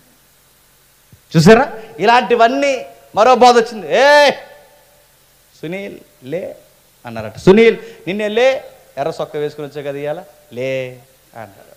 లేచాడు. అయ్యగారు అన్నాడట, నీకు రాళ్ళు ఉన్నాయి కదా అంటే, ఉన్నాయండి 4 ఉన్నాయి అన్నాడట. ఎక్కడున్నాయి? కిడ్నీలో ఉన్నాయి. నీ రాళ్ళు నజరేయుడైన యేసు నామమున రాలిపోవును గాక టక్కమన్నాడు అన్నాడు. రాలిపోయినట్టే ఉన్నాయండి అన్నాడు. మళ్ళీ ఏం చేయాలండి వీళ్ళందరినీ? రాళ్ళు రాలిపోవడం ఏంటంటే కిడ్నీలో చాలా రాలిపోతాయి కిందకలాగా. లాజిక్ ఉందా? కనీసం సైన్స్ ఉందా? మెడికల్ టెంపర్ ఉందా? కనీసం ఏమనాలండి? ఇవి అబద్ధ బోధలు. అట్టుపళ్ళు తినండి పిల్లలు పుడతారంటే తెగ తినేస్తున్నారండి అట్టుపళ్ళు. యాపిల్ 7 సార్లు కొరకాడంటే 7 సార్లు కాదు 7 14 సార్లు తినడానికి రెడీ అయిపోయారంటే. యాపిల్ తింటే పిల్లలు పుడతారా, అట్టుపళ్ళు తింటే పిల్లలు పుడతారా, రాళ్ళు రాలిపోతాయా, దెయ్యం పేరు దుర్గమ్మ, ఇవా బోధలు ఇలాంటివన్నీ కథలు, మోసపరుచు ఆత్మలు, దయ్యాల బోధలు, భ్రష్టులయ్యారు. వాక్యం మనసారు, పరిశుద్ధాత్మ విలువేంటో మర్చిపోయారు. తిమోతి జాగ్రత్త, ఇలాంటివన్నీ వచ్చాయి. సంఘానికి ఇలాంటివి తయారవుతాయి. ఏమవుతుంది తిమోతి? ముచ్చట్లు ఇలాంటి ముచ్చట్లు ఎక్కువైపోయి ఇలాంటి వాళ్ళందరూ నువ్వు ఖండించాలి అంటే నీకు స్టఫ్ ఉండాలి, నీకు వాక్యం ఉండాలి. నీకు వాక్యం లేకపోతే వీళ్ళని ఖండించాలి. అందుకే నువ్వేం చేస్తావంటే 7వ వచనంలో అపవిత్రమైన ముసలమ్మ ముచ్చట్లే సర్జించి దైవభక్తి విషయంలో నీకు నీవే సాధనం అంటే ఎక్సర్సైజ్ చేయి. ముసలమ్మ ముచ్చట్లు మానే, ముచ్చట్లు పెడితే ఏమైనా కలిసి వద్దండి. ముచ్చట్లు అందరూ ఎవరు పెడతారంటే రిటైర్ అయిపోయిన వాళ్ళు ముసలమ్మలు అందరూ పెడతారు. ఎక్కడ కూర్చుంటారు? అరుగుమే కూర్చుంటారు. ముసలమ్మలందరూ ఏం చేస్తారంటే ముచ్చట్లు, వాళ్ళకి పని ఏం లేదు, ఇక ముచ్చట్లు. ఒక ముసలి చెప్తుంది, ఏమని చెప్తుందంటే పెద్దోడికి ఎంత ఇచ్చాను, చిన్నోడికి ఎంత ఇచ్చాను, మనవడికి ఎంత ఇచ్చాను, మనవరాలకి ఎంత ఇచ్చాను, వాడికి ఎంత ఇచ్చాను, వాడికి ఎంత ఇచ్చాను, వాడికి అప్పు ఇచ్చాను, ఇటు సైన్ ఇచ్చాను, ఇటు బంగారం ఇచ్చాను, అన్నీ ఇచ్చాను. మరి ఎందుకు అరిమే కూర్చున్నావు? నాకు చెప్పిచ్చారు, అన్నీ తీసుకుని. ఏమిచ్చారు? అందరూ అన్నీ తీసుకుని ఏమిచ్చారు? ఈ ముసలి దానికి చెప్పిచ్చారు. ఆ చెప్ప తీసుకుని బాధపడిపోయి అందరికి చెప్తుంది, ఇదండి పోయి వాళ్ళందరికి ఇలా రంటరా, ఇలా రంటే ఇక్కడ కూర్చోండి, పెద్దోడికి అంత ఇచ్చాను, చిన్నోడికి ఎంత ఇచ్చాను, నాకు లాస్ట్కి చెప్పిచ్చేసారు. నిన్ను ఎవడమ్మన్నాడు అందరికీ? అసలే అమ్మేహే రోజులు అన్నీ ఇచ్చిందట. కుదురుగా ఉన్నవాళ్ళు కుదురుగా ఉండక మళ్ళీ కొంతమంది మనవరాల దగ్గర పిలిచి 50 లక్షల పాలసీ కడుతున్నాను అందంట. కట్టు, అదే చెప్పు. ఆ పాలసీలో కింద పేరు రాస్తారు, తదనంతరం నామినీ నేమ్ అంటారు దాన్ని. ఆ నామినీ పేరు నీ మనవరాలు తిట్టో పైపచ్చుకు నువ్వు పోయి మనవరాలకు చెబుతున్నావు ఏమని? 50 లక్షలు కడుతున్నాను అని. ఇప్పుడు మనవరాలు ఏమని ప్రార్థన చేస్తే చెప్పు? మా మామ పోతే బాగున్నాయి, 50 లక్షలు వస్తాయి అనుకుంటాను. ఈ ముచ్చట్లు మానే, ఈ టీవీ ముచ్చట్లు, ఈ కథల ముచ్చట్లు, ఆ ఇంట్లో అలాగంట, ఈ ఇంట్లో ఇలాగంట, ఈ దరిద్రం అంతా. ఎందుకంటే వయసు అంతా అయిపోయింది, కాళ్ళు కాటికి జాసావు. ఇప్పుడు చస్తే నరకానికి పోతావు. దేవుడు అంతా అందరికి అన్ని ఇచ్చావు, నువ్వు దేవుడికి కనీసం సమయం ఇచ్చావా? మొత్తం నీ రెక్కల కష్టాన్ని ఇచ్చావు. పురుళ్ళు అన్నావు, పిల్లలు అన్నావు, వాళ్ళ ఉద్యోగాలు అన్నావు, వాళ్ళ సెటిల్ అన్నావు, మొత్తం సెటిల్ అయిపోయి ఇప్పుడు ఒక్క ముచ్చట నీకు ముచ్చట మిగిలింది. అందరూ నిన్ను వాడుకుని పక్కన కూర్చోబెట్టారు. ఇప్పుడు నీ పరిస్థితి ఏంటి? దేవుడికి ఏమి ఇచ్చావు? చిల్లుగా ఇవ్వలేదు, సమయం ఇవ్వలేదు. ఇప్పుడు ఏమైపోతావు తిమోతి? టైం వేస్ట్ అయిపోతాం ముసలమ్మ ముచ్చట్లు. ఇప్పుడు ముసలమ్మ ముచ్చట్లు ఎక్కడికి వచ్చినాయి తెలుసా? ఫోన్లోకి వచ్చినాయి. ఇందులో రీల్స్ ఎక్కువ. రీల్స్ నీ ఏలరిగిపోలు తప్ప రీల్ అవ్వదు. తొయ్యడమే ఒక రీల్ వెనకాల ఒక రీల్. రీల్స్ ఈ ముచ్చట్లే తెలుసా? వాట్సాప్ ఒక ముచ్చట, ఫేస్బుక్ ఒక ముచ్చట, ఇన్స్టాగ్రామ్ ఒక ముచ్చట, ట్విట్టర్ ఒక ముచ్చట, అసలు ఫోనే ఒక ముచ్చట. ఒకప్పుడు ఫోన్ లేనప్పుడు అందరం మాట్లాడుకునేప్పుడు, ఫోన్ ఉన్నప్పుడు ఎవరు మాట్లాడలేదు, ఇలా చూసుకుంటూ పోయి డ్రైనేజీలు ఆడిపోతున్నారు అంతే. ఎంత ఫోన్ పిచ్చి. ఇప్పుడు ఈ ఫోన్ కోసమే బతుకుతున్నాం. ఓ ఫోటో తీసుకున్నప్పుడు అర్జెంట్గా ఫేస్బుక్లో పెట్టాలి, లేకపోతే మనకు నిద్ర రాదు. ఇప్పుడు ఈరోజు మీటింగ్ వెళ్ళాను చూడండి, లైక్ చేయండి, షేర్ చేయండి అన్న. ఈ దరిద్ర ముచ్చట్లు మాని, ఈ ఫోన్తో సావక, ముసలమ్మ ముచ్చట్లు పెట్టక, చెప్తా చెదారం మానేసి సమయం ఉన్నప్పుడు సాధనము చేయి. ఏ విషయంలో సాధన చేయాలి? కింది వచనాలు చెప్తాడు. చదువుటి యందును, ధ్యానించుటి యందును, బోధించుటి యందును, ప్రవర్తన యందును, మాటలలోను, ప్రేమలోను, విశ్వాసంలోను, పవిత్రతలోను నేను వచ్చేంత వరకు చదువుట్లో, ఎత్తిరించుటలో, బోధించుటలో జాగ్రత్త కలిగి ఉండు. 15వ వచనంలో నీ అభివృద్ధి అందరికీ తేడాగా కనబడి నిమిత్తము వీటిని మనస్కరించము, వీటి అందే సాధనము చేయము. నిన్ను గుర్చి నీ బోధన గుర్చి జాగ్రత్త కలిగి ఉండి వీటి యందు నిలకడగా ఉండి నువ్వు ఎలాగూ చేసి నిన్నును నీ బోధ విని వారిని అందరినీ రక్షించుకుంటావు. ఇప్పుడు సంఘాన్ని నువ్వు బాగు చేయాలంటే ముందు నువ్వు సరిగ్గా ఉండాలి. గుర్తుపెట్టుకో తిమోతి, నీకు ఈ విలువలు లేనప్పుడు ఆ విలువలు నువ్వు మాట్లాడలేవు. పెద్దలను హెచ్చరించాలంటే నువ్వు జాగ్రత్త. నువ్వు వాక్యం ఎలుగెత్తి చూపించాలంటే నీకు వాక్యం బాగా తెలియాలి. బాగుగా బోధించాలంటే నీకు బాగా బోధించడం నేర్చుకోవాలి. ప్రాక్టీస్, ప్రతిదీ ప్రాక్టీస్. ఇప్పుడు నేను బాడీ బిల్డింగ్ చేయాలనుకోండి, నాకు బాడీ రావాలనుకోండి, నేను ఒకరోజు అనుకుంటే నాకు బాడీ బాడీ వచ్చేది. కొట్టాలి, 500 డిప్స్ కొట్టాలి, రన్నింగ్ చేయాలి, తిండి తగ్గించాలి, ఒక మెనూ పాటించాలి. దాన్ని రోజు చేస్తే ఒక 6-7 నెలలకు ఒక సేపు వస్తుంది. అప్పుడు కరెక్ట్గా ఫిట్గా దిగుతుంది. ఇదేమీ చేయకుండా వచ్చేయాలంటే వచ్చేద్దా? ఒక బాడీ సాధనం అంటే ఒక ఎక్సర్సైజ్ చేస్తే ఒక బాడీ షేపులోకి ఎలా అయితే వస్తుందో భక్తి కూడా ఎక్సర్సైజ్ లాంటి. ప్రార్థన చేయడం పెంచు. 2 నిమిషాలు, రేపు 3 నిమిషాలు, రేపు 4 నిమిషాలు, వారం పెరిగొలది రేపు 15 నిమిషాలు, అరగంట పెంచు. దాని లెవెల్ పెంచు. ముందు కొన్ని వచనాలు తర్వాత అధ్యాయం చదువు, తర్వాత 2 అధ్యాయాలు చదువు, తర్వాత 3 అధ్యాయాలు చదువు. పెంచు, రోజు రోజుకి గ్రాఫ్ పెంచు. 15 సంవత్సరాలు అయిపోతుంది నువ్వు సంఘానికి వచ్చి. 15 సంవత్సరాల్లో 15 సార్లు నువ్వు బైబిల్ చదవాలి. పెంచు, సాధకం చేయి. ఇంత సాధకం చేస్తే నిన్నును నీ బోధ విని వారిని రక్షించుకుంటావు అని 4వ అధ్యాయం చెప్తున్నాడు. ఇప్పుడు జాగ్రత్తగా ముగించేద్దాం. 5వ అధ్యాయంలో, వృద్ధుని గద్దెంపుగా తండ్రిగా భావించి అతను హెచ్చరించుము. అన్నదమ్ములని, యవ్వనులను, తల్లులని, వృద్ధ స్త్రీలను, అక్క చెండ్రులని, పూర్ణ పవిత్రతతో యవ్వన స్త్రీలను హెచ్చరించుము. వావి వరుసలో సంఘంలో జాగ్రత్త. సంఘంలో ఉన్న వాళ్ళు పిలుపులు బాగుండాలి. పిలుపులు బాగోకపోతే దేవుడు ఊరుకోడని చెప్పు. బావ, బామ్మర్ది, మామయ్య బయట సంతలో బాగుంటాయి, సంఘంలో బాగో. నిక్నేములు లేవు, చెత్త చెదారాలు లేవు సంఘంలో. పెద్ద ఆయన అయితే తండ్రి లాంటోడు, చిన్నోడైతే అన్న లాంటోడు, ఇంకా చిన్నోడైతే తమ్ముడు, పెద్దవాడైతే తల్లి, చిన్నదైతే అక్క, ఇంకా చిన్నదైతే చెల్లి, అంతే. ఇక ఏరే వరుసలు లేవు, ముచ్చట్లు లేవు. సంఘానికి వచ్చిన తర్వాత ముచ్చట్లు లేవు, వాట్సాప్ స్టార్టింగ్ లేవు. వెనకాల కూర్చుని పాస్టర్ గారు ఇక్కడ మాట్లాడుతుంటే కుర్ర బ్యాచ్ ఉంటారు, వెనకాల కూర్చుని ఆ టిక్కు నొక్కితే కుదరదు. హెచ్చరించు. పిలుపు బాగుండాలి, వరుసలు బాగుండాలి. సంఘంలో విలువైన వరుసలు ఉన్నాయి. తల్లి, తండ్రి, అక్క, అన్న, తమ్ముడు, చెల్లి, ఇవే వరుసలు. వేరొక వరుసలు, వేరొక పిలుపులు, వేరొక ముచ్చట్లు ఉన్నాయో తిమోతి అస్సలు ఊరుకోవద్దు, జాగ్రత్త చెప్పుకోవాలి. పిలుపే బాగోకపోతే ఊరుకోని అన్నవాడు సంఘంలో ప్రవర్తన ఎలా పడితే అలా ఉంటే ఊరుకుంటాడా? అస్సలు ఊరుకోడు. అందుకే జాగ్రత్త. ఇన్ని జాగ్రత్తలు చెప్పుకోవచ్చు. ఇవన్నీ సంఘంలో జరుగుతున్నాయని తిమోతికి పౌలుకే కాదంట. నేను ముగించేస్తున్నాను. తిమోతికి పౌలుకే కాదంటే ఈ విషయాలు తెలిసింది. మరి ఎవరికి తెలిసిన ఇన్ని లోపాలు ఉన్నాయని? తిమోతి గారికి పౌలు గారికి తెలియడమే కదట, ఇన్ని లోపాలు ఉన్నాయని ఎవరికి తెలుసు? పౌలు గారు గొడవైన తర్వాత అక్కడి నుంచి వెళ్ళిపోయిన తర్వాత ఆ ఏరియాలో పెద్దలను పెట్టాడుగా. ఈ పెద్దలందరికీ తెలుసట సంఘంలో ఇన్ని లోపాలు ఉన్నాయని. మరి ఇన్ని లోపాలు ఉన్న వీళ్ళు ఎందుకు సరి చేయట్లేదు అంటే ఒక విషయం రాశాడు. 6వ అధ్యాయం 5వ వచనంలో ఇన్ని లోపాలు ఉన్నాయి వాళ్ళకి తెలిసిన ఎందుకు వీళ్ళు సరి చేయట్లేదంటే చెడిపోయిన మనస్సు కలిగి సత్యహీనులై, ఏమైందట? చెడిపోయిన మనసు కలిగి సత్యహీనులై దైవభక్తి లాభ సాధనం అనుకును మనుషుల వలన ఇవన్నీ కలుగుచున్నాయి. ఇప్పుడు చెప్పండి, ఈ తలకాయలందరికీ తెలుసట సంఘంలో కథలు చెబుతున్నారు, కథలు వింటున్నారు, వంశాల గొడవలు ఎక్కువైపోయాయి, రాజకీయ గొడవలు ఎక్కువైపోయాయి, పెద్దలు సరిగా ఉండడం లేదు, దుర్బోధలు ఎక్కువయ్యాయి, యాసధారణ ఎక్కువైంది, పిలుపులు చెడిపోయి ఇవన్నీ జరుగుతున్నాయని పెద్దలందరికీ తెలుసట. తెలిసినా వీళ్ళు ఎందుకు ఖండించడం లేదు, ఎందుకు చూస్తూ ఊరుకున్నారంటే అక్కడ ఉంది. ఎందుకు చూస్తూ ఊరుకున్నారంటే వీళ్ళ మనసు ఏమైందట? చెడిపోయింది. ఎందుకు? ఏ విషయంలో చెడిపోయింది? తాగి చెడిపోయిందా? తిరిగి చెడిపోయిందా?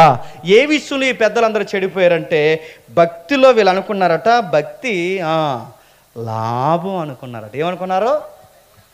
భక్తి వ్యాపారం అనుకున్నారట. అంటే వీళ్ళ కథలు ఎందుకు చెప్తున్నారు? కథలు చెప్తే జనాలు బాగా వస్తారు, జనాలు బాగా వస్తే చెప్పండి లాభాలు వస్తాయి. అరే పిలుపులు తేడాగా ఉన్న వీళ్ళు ఎందుకు ఖండించట్లేదు, ఎందుకు ఏమనడం లేదు? ఇప్పుడు ఖండిస్తే సంఘం మానేస్తే ఏం పోతాయి? లాభాలు పోతాయి. నా మాటలు అర్థమవుతున్నా లేదు? రాజకీయాల సంఘంలో తెస్తున్న ఈ పెద్దలు ఎందుకు అడగట్లేదు అంటే ఇప్పుడు ఖండిస్తే ఏమవుద్ది? జనం తగ్గిపోతారు, జనం తగ్గిపోతే లాభం పోద్ది. అంటే ఇప్పుడు భక్తిని వీళ్ళు ఏమనుకున్నారు? ఇదొక లాభం, ఇదొక వ్యాపారం. అంటే డబ్బు కోసం వీళ్ళ మనసు ఏమేం చెప్పండి? చెడిపోయింది. డబ్బు కోసం భక్తి కాదు. పోనీ పెద్దలు ఎలా తయారయ్యారు? మరి వచ్చిన వాళ్ళు ఎలా తయారయ్యారు? మనలాగే తయారయ్యారు. వాళ్ళు ఎలా తయారయ్యారు అంటే అసలు ఎవరైనా ఇక్కడ ఇంతమంది ఉన్నారండి, 100 మంది. ఈ 100 మందిని అడుగుతున్నాను, మీరు యేసుప్రభుని ఎందుకు నమ్ముకున్నారంటే మీ దగ్గర సరైన ఆన్సర్ ఉంటుందా? మెజారిటీ ఉండదు. ఎక్కడో 10%, 20% సరిగ్గా చెప్తారేమో కానీ 80-90% సరైన ఆన్సర్ చెప్పరు. మీరు ఎందుకు యేసుప్రభుని నమ్ముకున్నారంటే ఏం చెప్తారో తెలుసా? మాకు బిడ్డలు లేరండి, ఈ దేవుడిని నమ్ముకుంటే బిడ్డలను ఎత్తారన్నారని అంటే బిడ్డలు నమ్మకపోతే నమ్ము, ఇదో వ్యాపారం. మాకు అప్పులు ఎక్కువైపోయాయండి, అప్పులు తీరుతాయి అన్నారండి, అందుకే యేసుప్రభు నమ్మనంటే అప్పులు తీరకపోతే నమ్ము. మీకు ఏదో ఒకటి కలిసి రావాలి, ఉద్యోగం వస్తుందనో, పెళ్ళి అవుతుందనో, అప్పులు తీరుతాయనో, పిల్లలు పుడతారనో, రోగాలు తీరుతాయనో, వస్తువులు కొనుక్కుంటారనో, ఏదో ఒకటి కలిసి రావాలనే యేసుప్రభు. అంటే లాభాల కోసం ఎవరిని నమ్మారు చెప్పండి? యేసుప్రభుని నమ్మారు. జనాలు అలాగే ఉన్నారు చెప్పండి. ఆ చెప్పే తలకాయలు అలా ఉన్నంటే లాభం కోసం యేసుక్రీస్తుని నమ్మారు. తెలుగులో సామెత ఉంది, మా ఇంటికి వస్తే ఏమిస్తారు, మీ ఇంటికి వస్తే ఏమిస్తారు. ఎప్పుడు పట్టుకెళ్ళిపోయే గొడవే మనకి. మీ ఇంటికి వస్తే ఏమిస్తారు, మా ఇంటికి వస్తే. ఈ సూత్రం ఎక్కడ తాగితే బాగుండండి. ఈ సూత్రం ఎక్కడ తెచ్చారో తెలుసా? దేవా మాకు సంఘానికి వస్తున్నావు, మాకు ఏమిస్తావు? ఏమిస్తావు చెప్పు. పిల్లల్ని ఇస్తావా చెప్పు. అప్పులు తీరుస్తావా చెప్పు. ఏం చేస్తావు? 3 రోజులు ఫాస్టింగ్ ఉంటావు, ఏం చేస్తావు చెప్పు. మాకు తీరుస్తావా? వ్యాపారం మాట్లాడుతున్నావు దేవునితో. ఒక పిల్ల ఉందండి, ఒక చెల్లి అప్పుడు చేసేది, చేయడం మానేసిండు. దేవుని దైవాలు చేయడం మానేసింది. అప్పుడు ఫోన్ చేసి నాతో మాట్లాడుతూ, అనయ్య రేపు నుంచి నేను డాడీతో మాట్లాడినాను నేను. మీ డాడీతో మాట్లాడిపోతే నాకెందుకు చెప్తున్నాను అని. నేను రేపు మాట్లాడానంటే, ఏమన్నా మీ డాడీ ఏమన్నా గొడవ అయిందా, ఏంటి విషయం ఏంటి, నీ శాలరీ ఏమైనా తగ్గించావని అడిగితే అప్పుడు అంటుంది, ఈ డాడీ కదనియా, ఆ డాడీ అంట. ఆ డాడీతో మాట్లాడదంట. ఎందుకంటే ఏదో విషయం అడిగిందంట. ఇప్పుడు ఆ విషయాన్ని 2 రోజుల నుంచి ప్రేయర్లో పెట్టిందట. ఆ ప్రేయర్లో పెట్టిన ఆ ప్రేయర్కి ఆన్సర్ రాలేదట. అందుకని ఎవరితో మాట్లాడమనేద్దట. ఇంక రేపు నుంచి నీతో మాట్లాడినందట. ఎవరితో? ఏదో ఫ్రెండ్తో అన్నట్టు. ఎవరితో? యేసుప్రభుతో. రేపు నుంచి నీతో మాట్లాడినాను. కానీ ఇప్పుడు దేవుడు పరలోకంలో కంగారు, అయ్యో నా బిడ్డ మాట్లాడినట్టుంది ఎలాగని చెప్పి ఇప్పుడు పరలోకంలో కంగారు అయిపోతాడా? పిచ్చి తొకలక్ అంటే కంగారు అయిపోతారా? ఇలా అనుకుంటున్నారండి. అంటే నువ్వు అడిగింది ఆయన ఇవ్వకపోతే ఇంకా ఆయనతో మాట్లాడు, నువ్వు అడిగింది ఆయన నెరవేర్చకపోతే ఆయన ముఖం చూడు, ఆయన చర్చకు రావు. కొంతమంది విచిత్రంగా మాట్లాడతారండి. 3 రోజులు ఉపవాసం ఉన్నానండి, దేవుడు మాకు జవాబు ఇవ్వాలి అంటే నువ్వు ఉపవాసం ఉండదు జవాబు ఇస్తాడనా? వ్యాపారం కదా ఇదంతా. సాక్ష్యాలు కూడా ఎలా ఉన్నాయో తెలుసా? సాక్ష్యాలు చెప్తారు చూడండి. ఒకప్పుడు సాక్ష్యాలు బాగుంటాయి, సాక్ష్యాలు బాగా చెప్పేవారు. ఒకప్పుడు స్మోక్ చేసేవాడిని యేసుప్రభువుని నమ్ముకున్న తర్వాత మానేసాను అనేవారు. సినిమాలు చూసేవాడిని మానేసాను అనేవారు. ఒకప్పుడు సాక్ష్యాలు బాగుంటాయి, వ్యభిచారులు మేము మానేసాం వ్యభిచారాన్ని. ఇప్పుడు సాక్ష్యాలు అలా కాదు.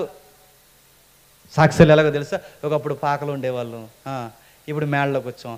ఎలా వచ్చామంటే పాకలో ఉన్నప్పుడు యేసుప్రభువుని నమ్ముకున్నాం, ఇప్పుడు మేళ్ళలోకి వచ్చాం. ఇది సాక్ష్యం. ఇది ఎలా ఉందో తెలుసా? అచ్చి అడ్వర్టైజ్మెంట్ లాగా ఉంటుందండి. ఇదిగో నల్లగొన్నారా 6 వారాలు ఈ సొబ్బు వాడండి. సంతూరు 6 వారాలు సొబ్బు వాడండి, కేవలం 7 వారాల్లోనే గారండి అన్నాడు. ఆ హీరోయిన్ వస్తుంది ఇలా సొబ్బట్టుకుని, ఆ సొబ్బట్టుకుని ఇలాగ వచ్చి ఈ సొబ్బుని ఇలా పక్కన పెట్టుకుని, ఇది వాడాడు 7 వారాల్లో, ఈ 7 వారాలు ఇది వాడడం వల్ల నేను ఇలాగ అయిపోయాను, గుడ్డెద్దులా కొనేసుకుంటాం మనం అంతేగా. వెంటనే కొనేస్తా. అంటే ఇప్పుడు సోప్ మార్కెట్లోకి వచ్చినప్పుడు ఈ సోప్ చూపించి నేను ఎలాగ అయ్యానంటే ఇప్పుడు మీరు ఏది వాడాలి?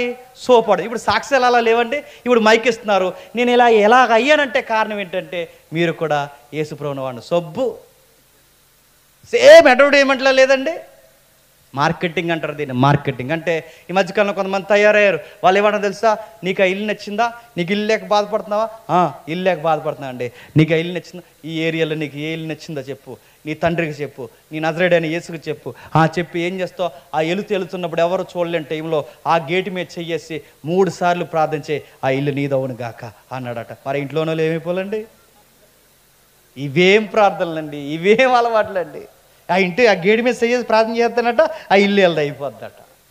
ఇల్లు కోసం నమ్ముతావా? నీకు ఇల్లే కావాలంటే మంచి ముఖ్యమంత్రి ఎన్నుకో, ఇల్లు ఇస్తాడు. నీ వ్యాపారం అభివృద్ధి పొందాలంటే లోన్స్ ఇచ్చే మంచి గవర్నమెంట్ ఎన్నుకో, మంచి బ్యాంకు, నీ సివిల్ స్కోర్ కాపాడుకో, లోన్స్ వస్తాయి. దీనికి యేసుప్రభువు వారు పరలోకం నుంచి ఇలలోకి వచ్చి నీకేం చేయాలి? ఇల్లు వాకులు ఇవ్వాలన్నా. అయినా భక్తి అనగానే లాభం అని ఎందుకు కట్టుకున్నారు? తిమోతి ఇలా గట్టిగా చెప్పు తిమోతి, అసలు భక్తి అనగానే లాభం కాదు. కింద చెప్తున్నాడు, సంతుష్టి సహితమైన దైవభక్తి గొప్ప లాభ సాధనమై ఉంది. భక్తిలో ఏమిస్తావు కాదు, భక్తిలో తృప్తి రావాలి. ఏం రావాలి? తృప్తి రావాలి. అంతకుముందు ఆ గుడికి వెళ్ళేవాడిని, ఈ గుడికి వెళ్ళేవాడిని, అర్తిమీదేవి దగ్గరికి వెళ్ళేవాడిని, అన్ని గుడులకి వెళ్ళి ఏమడిగేవాడిని అంటే ఏమిస్తావు దేవత, ఏమిస్తావు దేవుడా అని అడిగేవాడిని. దేవా నేను నమ్ముకున్న తర్వాత నాకు అర్థమైంది ఏమిస్తావో కాదు, ఉన్న దానిలో తృప్తిగా బతుకుతాను ప్రభువా. అది తృప్తికరమైన భక్తి. పాకలో ఉన్నాను, నాకు మేడ ఎప్పుడు ఇస్తావు కాదు, ప్రభువా నాకు ఈ పాక అయినా ఉంది. ఈ పాక లేని వాళ్ళు కూడా బయట ఉన్నారు ప్రభువా, అది భక్తి. ప్రభా మేము ఈ అన్నమైనా తింటున్నాం ప్రభా, ఈ అన్నం లేనోళ్ళు కూడా బయట ఉన్నారు ప్రభా, ఇది భక్తి. దేవా మాకు ఈ ఇళ్ళైనా ఉంది ప్రభా, వాకిలు లేని వాళ్ళు ఉన్నారు, బరకాల కింద బతికేసే వాళ్ళు ఉన్నారు ప్రభా, ఇది భక్తి. చదువుకుంటున్నాం, మా అమ్మ నాన్న చక్కగా చూస్తున్నారు, పిల్లలు ఉన్నారు. చాలామంది తల్లిదండ్రులు కరోనాలో చచ్చిపోయారు ప్రభా, మా కుటుంబం ఇంకా సజీవ లెక్కల్లో ఉంది ప్రభా, అందుని బట్టి నీకు మహిమ కలగజేస్తుంది. ఇది భక్తి. అది ఇస్తావు ఇది ఇస్తావా కాదు. భక్తి అంటే చెప్పిన ఎక్కువ అడగడం కాదు, ఉన్న దానిలో తృప్తిగా బ్రతకడమే భక్తి. చాలా ఇష్టమైన ఎగ్జాంపుల్స్ అవి 2 చెప్పి నేను ముగిస్తాను. పాస్టర్ గారు దైవజనులు చక్కటి సేవను జరిగిస్తున్నారు. నాణ్యంగా సేవ చేసేవాడికి, మళ్ళీ చెప్తున్నాను, నాణ్యంగా సేవ చేసేవాడికి ఎప్పుడు వ్యతిరేకతలు, ఆర్థిక ఇబ్బందులు ఉంటాయి. ఎందుకంటే ఆయన సేవ చేస్తున్నది లాభాల కోసం కాదు. చెప్పండి, ఆయన సేవ చేస్తున్నది సిలువలో రక్తాన్ని ప్రేమ చేత పట్టబడ్డాడు కనుక క్రీస్తుని బట్టి సేవ చేస్తాడు. అలా సేవ చేసి ఆయనకి చాలా ఆర్థిక ఇబ్బందులు. సత్యం చెప్పేవాడి దగ్గర జనం తక్కువ ఉంటారు, కథలు చెప్పేవాడి దగ్గర జనం ఎక్కువ ఉంటారు. ఆ సత్యం చెప్తున్న జనం అంతంత మాత్రమే. ఆ పాస్టర్ గారు పేదోడు, ఒక పూట వండుకుంటాడు. ఆయన ఎక్కువ వండుకోడు, ఒక పూట వండుకుంటాడు. ఆ పూట వండుకున్నదే మధ్యాహ్నం తింటారు. ఆ మధ్యాహ్నం మిగిలిందే మళ్ళీ సాయంత్రం తింటారు. ఆ మిగిలింది ఏమన్నా ఉంటే మళ్ళీ ఉదయానికి కొంచెం సద్దన్నం కింద నానబెట్టుకుంటారు. తన తండ్రికి తెలుసు, నెక్స్ట్ ఫ్యూచర్లో సేవ చేయాలి అంటే, ఈ తరాలకి సేవ చేయాలంటే ఆ కొడుకు బాగా చదువుకుని సేవ చేయాలి. ఎందుకంటే ఇప్పుడున్న జనాలు బాగా తెలివైన వాళ్ళు కనుక రాబోయే సేవకులు బాగా చదువుకుని దేవుని యొక్క వాక్యాన్ని బోధించాలని ఆ పాస్టర్ గారు భవిష్యత్తు ఆలోచించి బిడ్డను ప్రైవేట్ స్కూల్లో చదివేస్తున్నారు. ఈ ప్రైవేట్ స్కూల్లో బ్రేక్ టైం ఉంటుంది కానీ టిఫిన్లకు బ్రేకులు ఉంటాయి. ఈ బ్రేక్ టైంలో అందరూ రకరకాల టిఫిన్లు తెచ్చుకుంటున్నారు.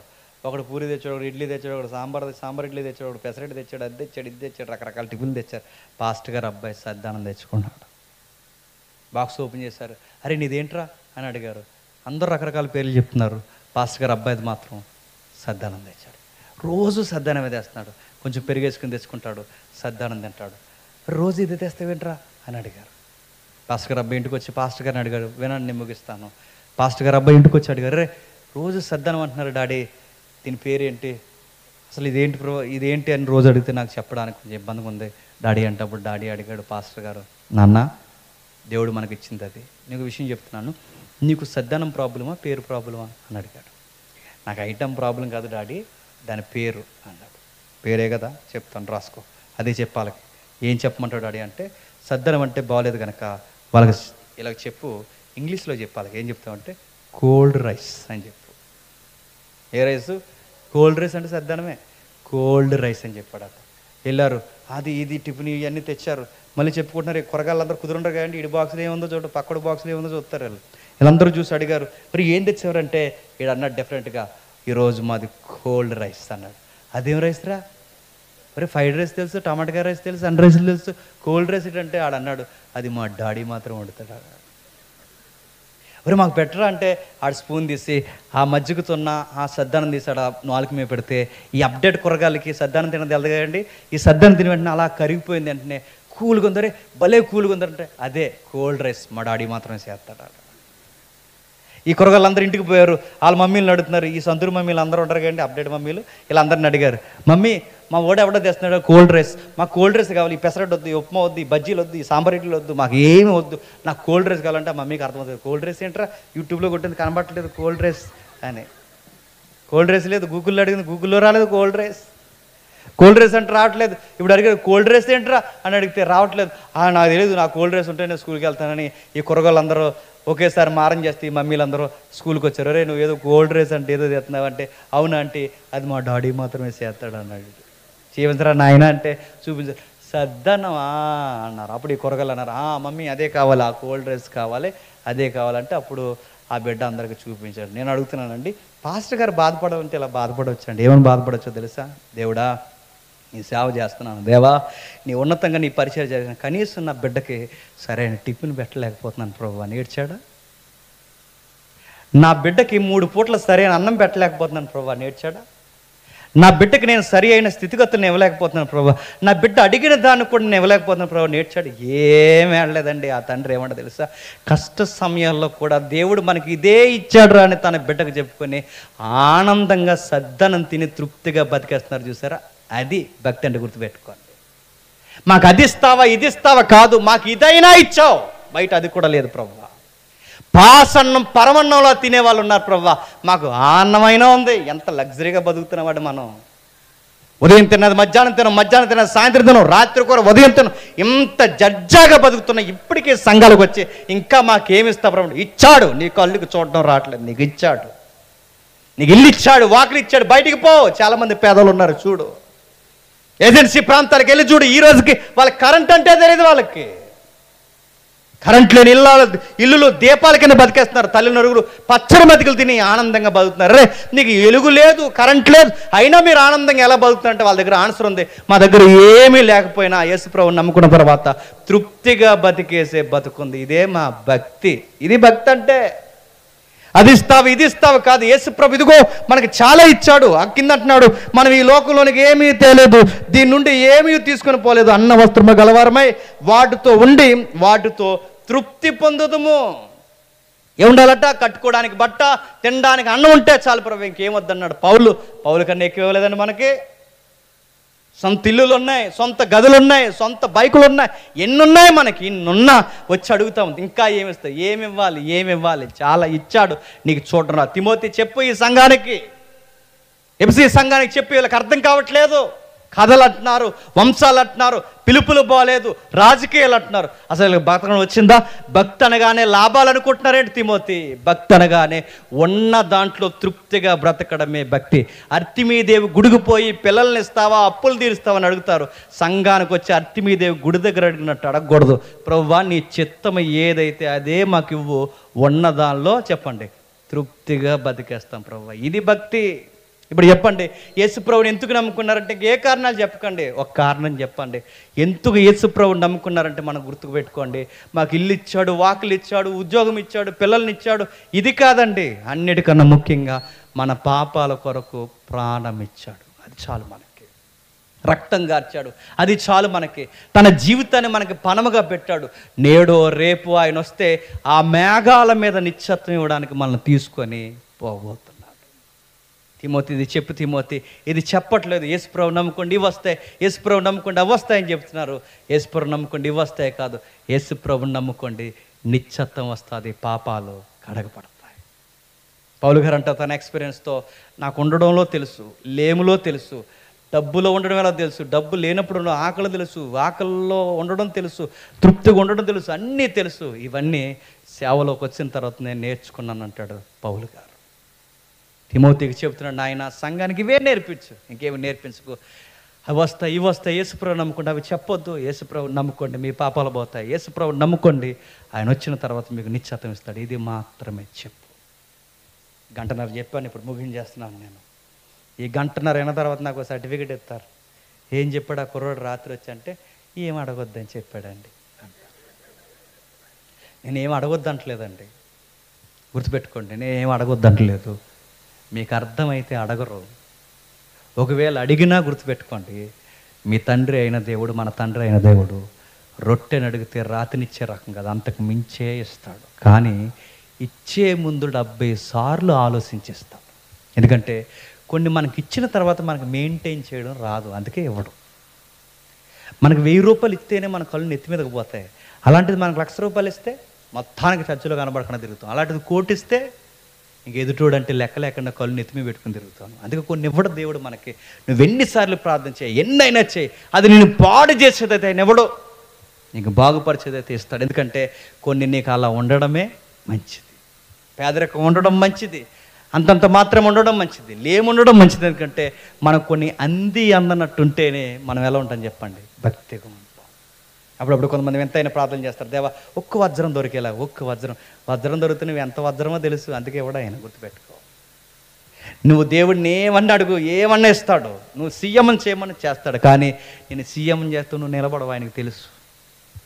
నువ్వు పంచాయతీ ప్రెసిడెంట్ అయితే నిలబడవు, ఇంకా సీఎం అయితే రాష్ట్రాన్ని అమ్మేస్తావు నువ్వు.